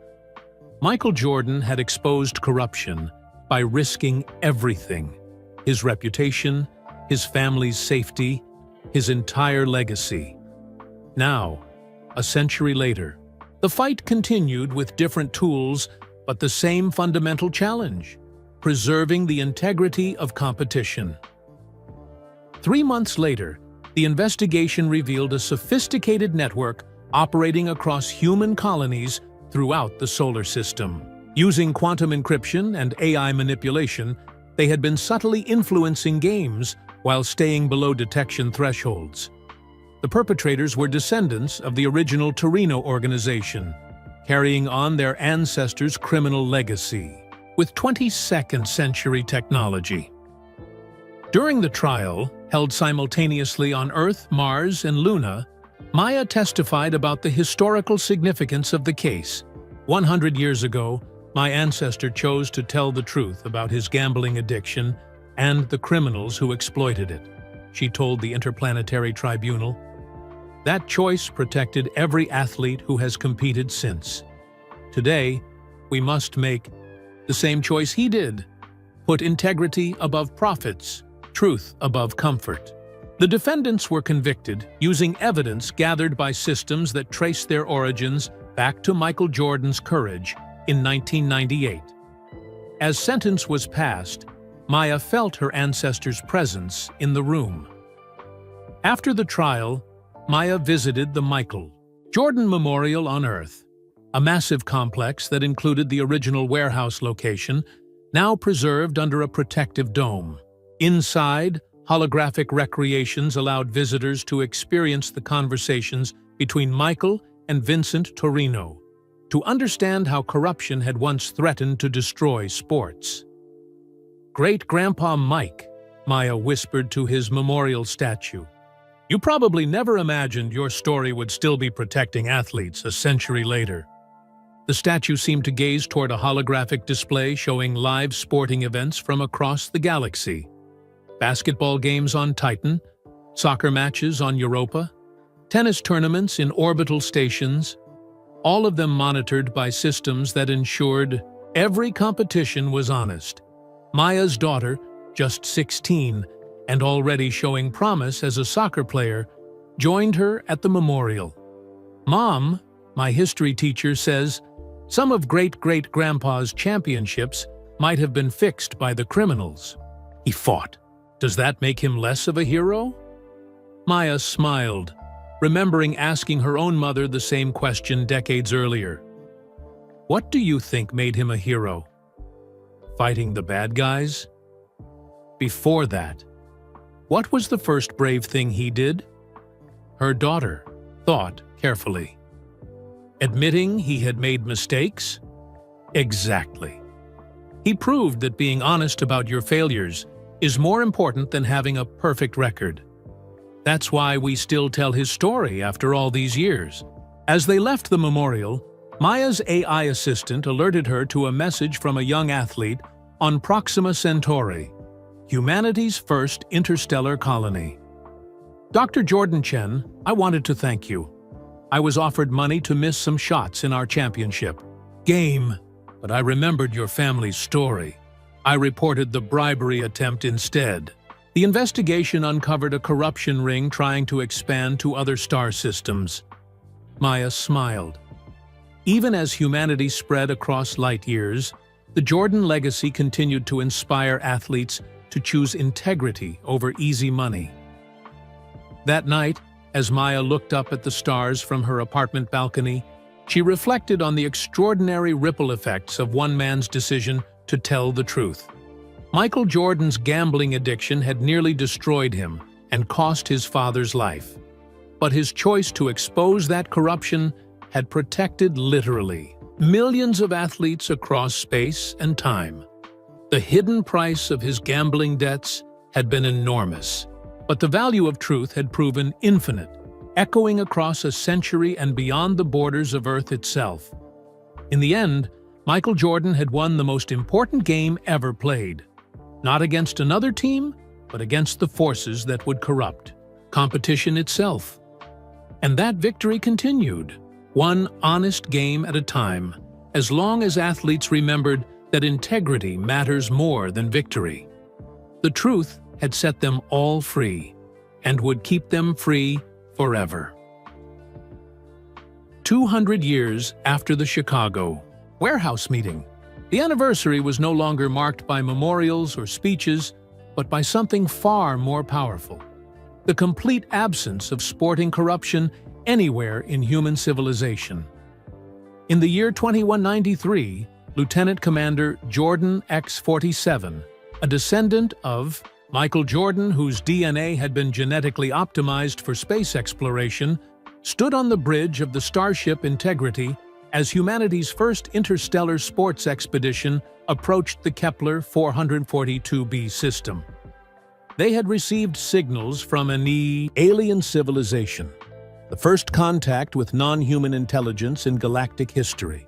The signals appeared to be broadcasts of sporting events, and Earth's xenobiologists believed that introducing the human concept of competitive integrity might be the key to peaceful first contact. "Commander," her tactical officer reported, "we're receiving what appears to be a live transmission of an athletic competition." On the main screen appeared images that would have seemed impossible to earlier generations. Beings of crystalline structure engaged in what could only be described as a game involving geometric formations and energy patterns. "Run it through the Jordan Protocol analysis," the commander ordered. The ship's advanced AI, descended from the systems first created to detect corruption in Michael Jordan's era, began analyzing the alien competition. After several minutes, it rendered a verdict that sent chills through the crew. Corruption detected. Probability of predetermined outcomes: 97.8%. This civilization appears to have no concept of competitive integrity. Commander Jordan X-47 faced an unprecedented decision. Humanity had spent 2 centuries perfecting the art of honest competition, inspired by her ancestors' sacrifice. Now they encountered a species that seemed to have evolved a culture based entirely on manipulated contests. "Prepare the Jordan Archive for transmission," she commanded. The Jordan Archive contained every detail of humanity's struggle with sporting corruption.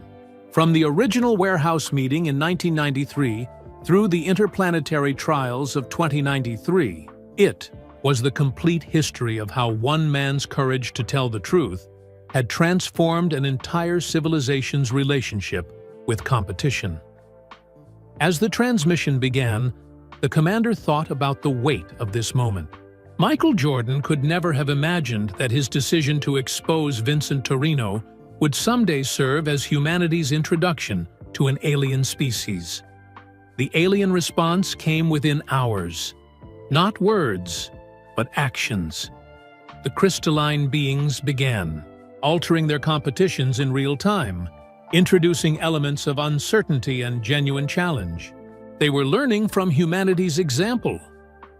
3 months later, the first interspecies fair play accords were signed, establishing competitive integrity as the foundation for peaceful interaction between civilizations.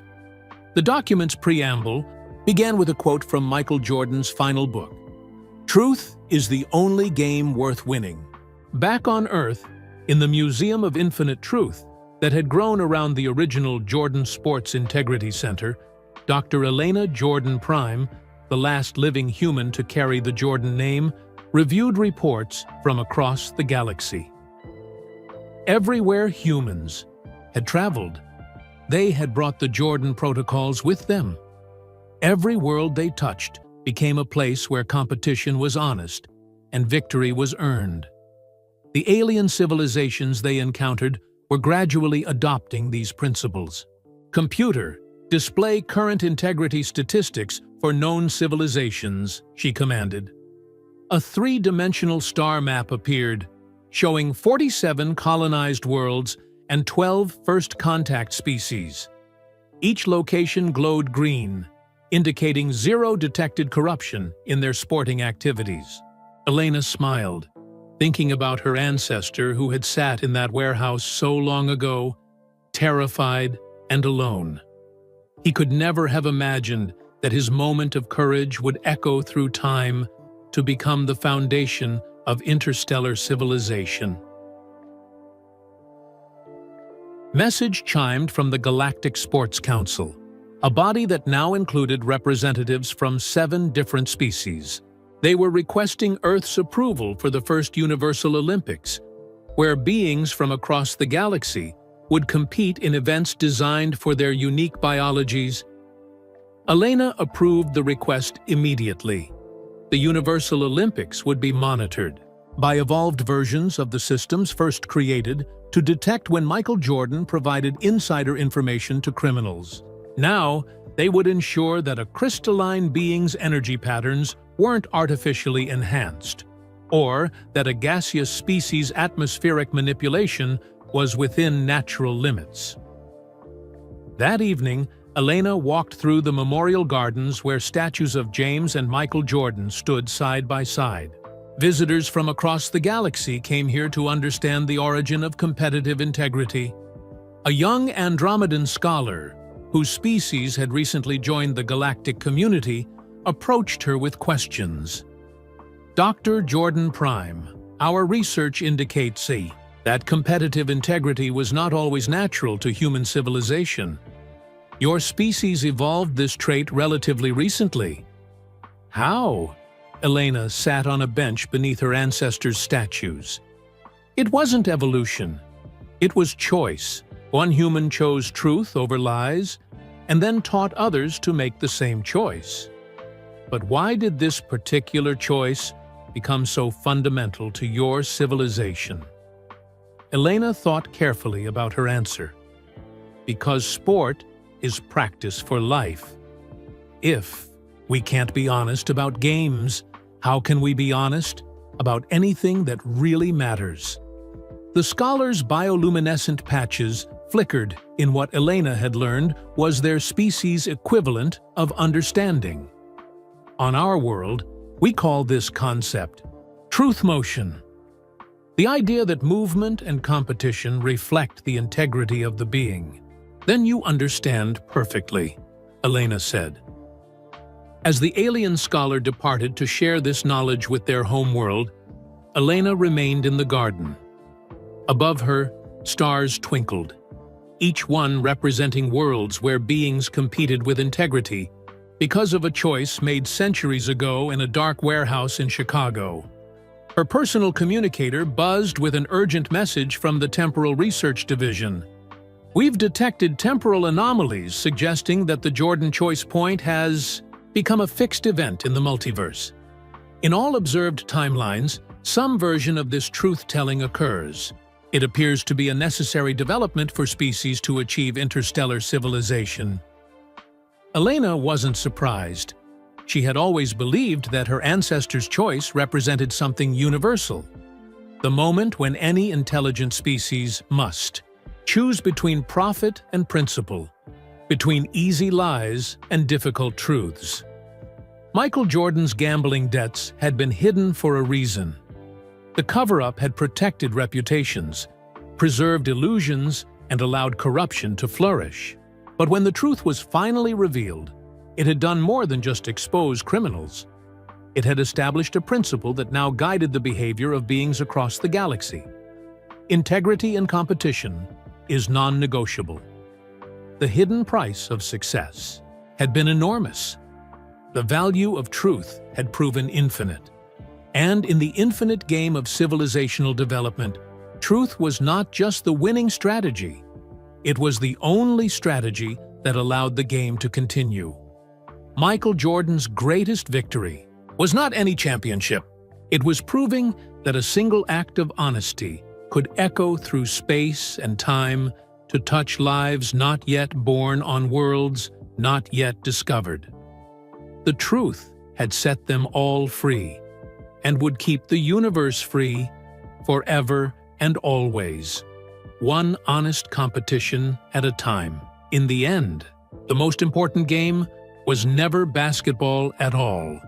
It was the eternal contest between truth and lies. And thanks to a man who chose courage over comfort in a Chicago warehouse 200 years ago, truth was winning throughout the cosmos. Beyond time itself, in a place where all moments exist simultaneously, the consciousness that had once been Michael Jordan observed the infinite ripples of a single choice. He could see it all now. Every game, every lie, every moment of truth, from that first poker hand in 1990 to the Universal Olympics of 2593. The view was overwhelming and beautiful. Trillions of beings across countless worlds, all living by principles born from his darkest hour. Remarkable, isn't it? Said a familiar voice. Michael turned to see his father, James, appearing just as he had in 1993, but somehow more present, more real than memory could capture. "Dad? How are you here?" James smiled the same warm smile that Michael remembered from childhood. "I never left, son. I've been watching, waiting for you to understand what we really accomplished." Together, they observed the vast tapestry of existence.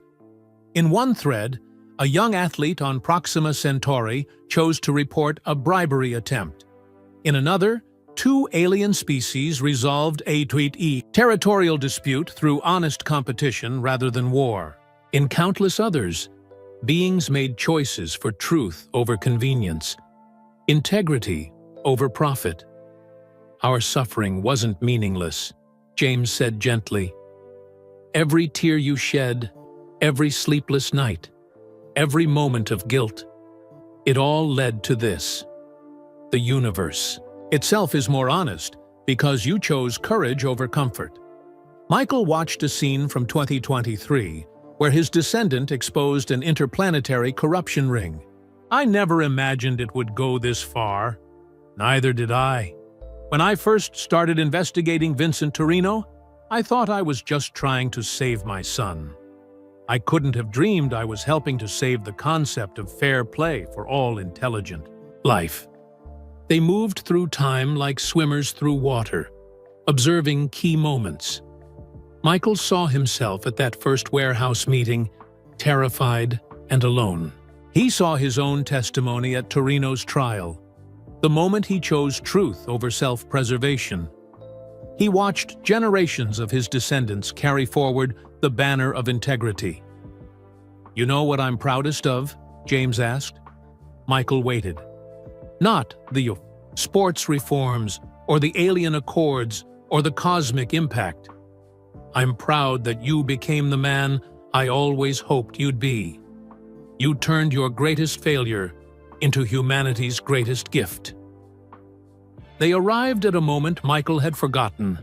A day in 2001, when he'd visited a youth basketball camp. A young boy had asked him about gambling, and Michael had given an honest, painful answer about addiction and consequences.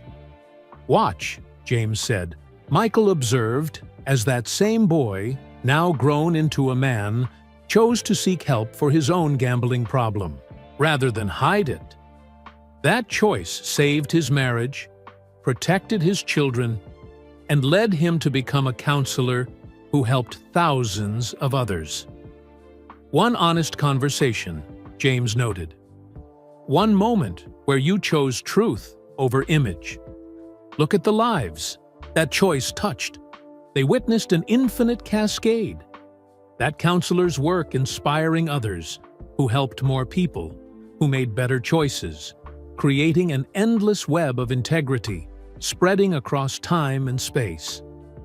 The hidden price of your success, James said, was never really hidden from me.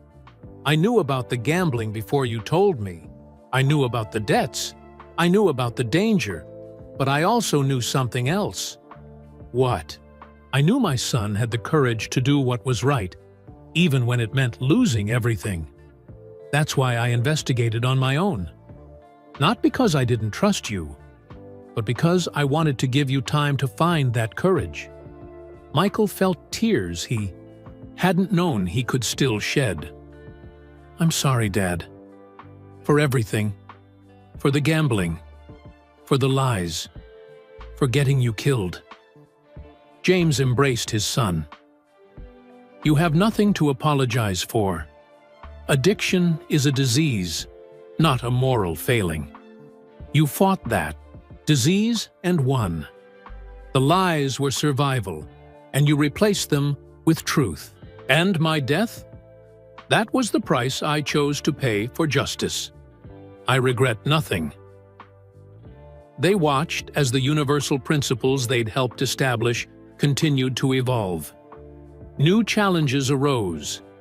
Temporal sports where past and future competed.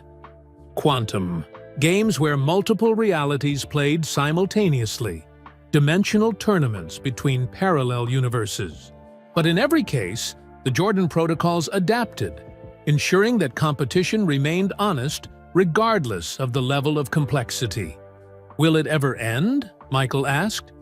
Will beings ever stop trying to corrupt games? James laughed. Son, that's like asking if people will ever stop being tempted by shortcuts.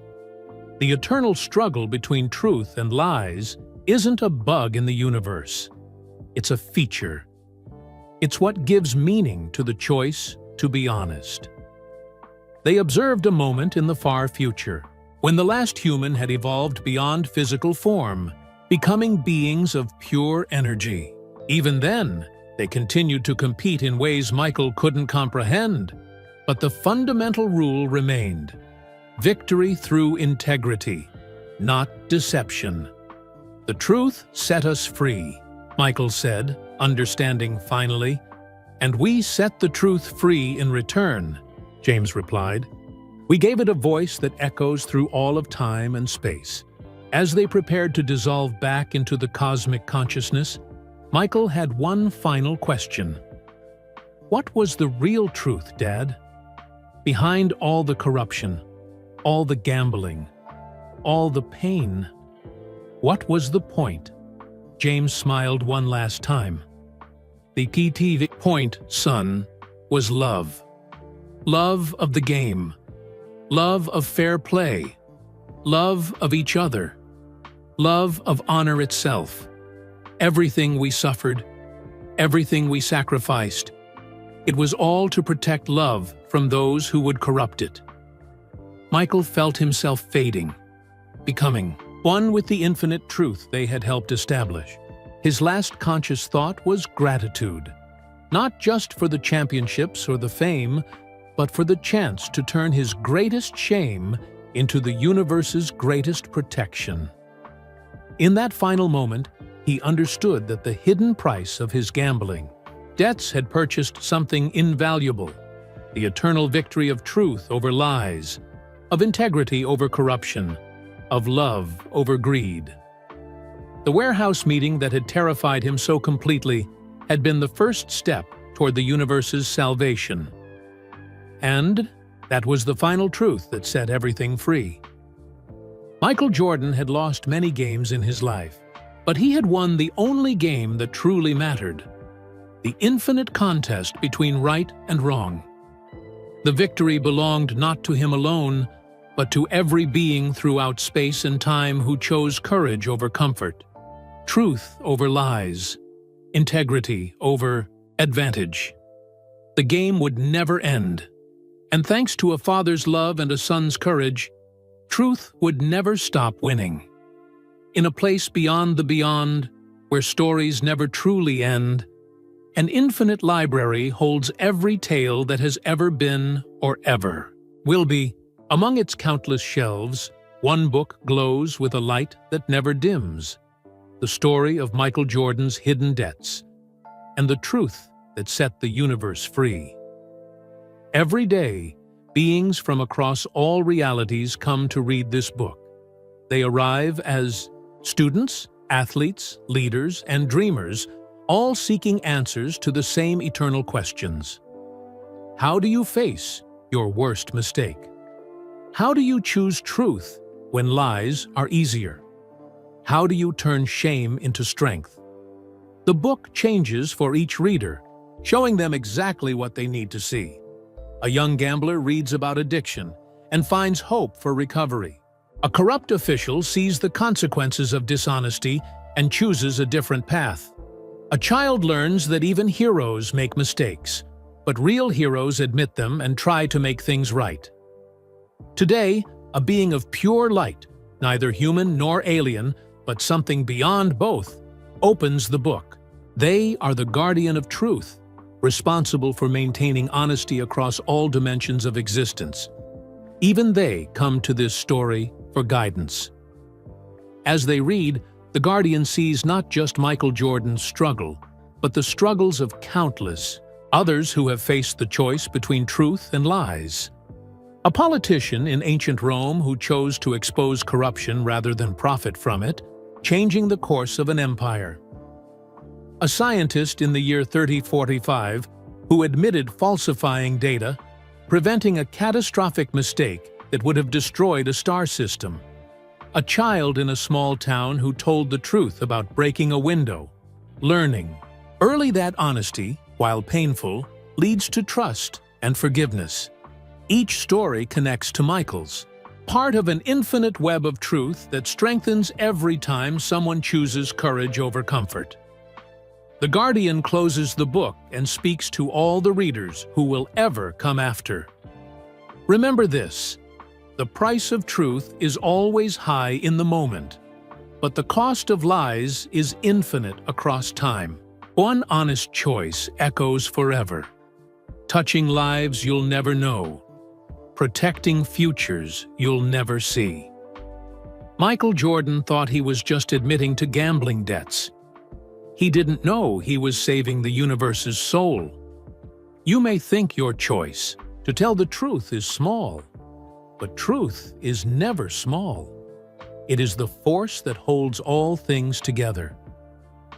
Every time you choose honesty over deception, every time you pick integrity over advantage, every time you select courage over comfort, you join Michael Jordan in the greatest game ever played, the eternal contest between light and darkness. This story doesn't end because truth doesn't end.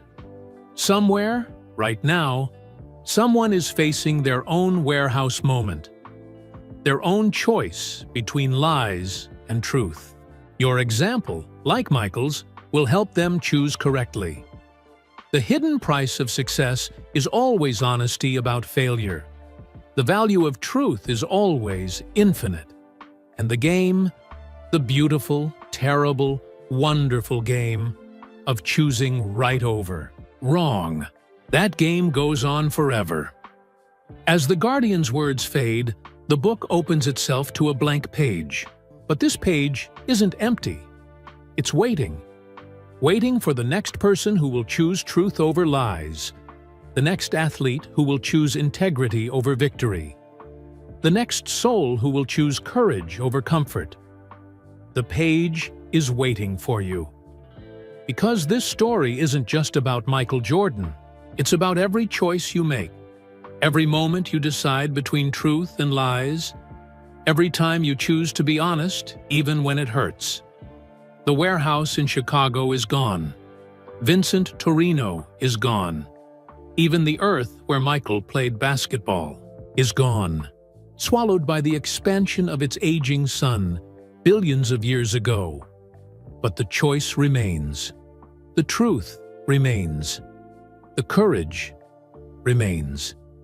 And somewhere, in a dimension beyond dimensions, Michael Jordan and his father James continue to watch, proud of every being who chooses truth over lies, integrity over advantage, love over fear.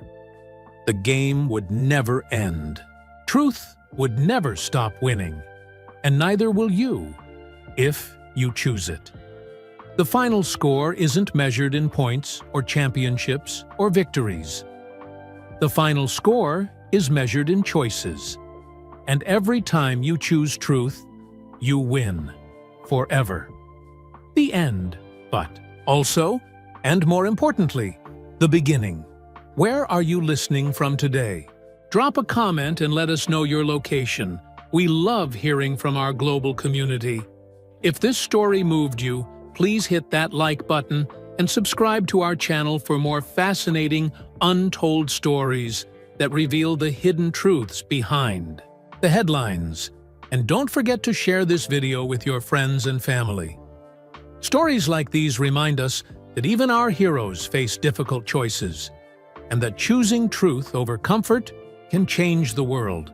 By sharing, you're helping spread both kindness and awareness, showing others that redemption is possible and that integrity always matters more than victory. Until next time, remember, the most important game isn't the one you play against others, but the one you play with yourself when choosing between truth and lies. Thanks for listening, and we'll see you in the next story.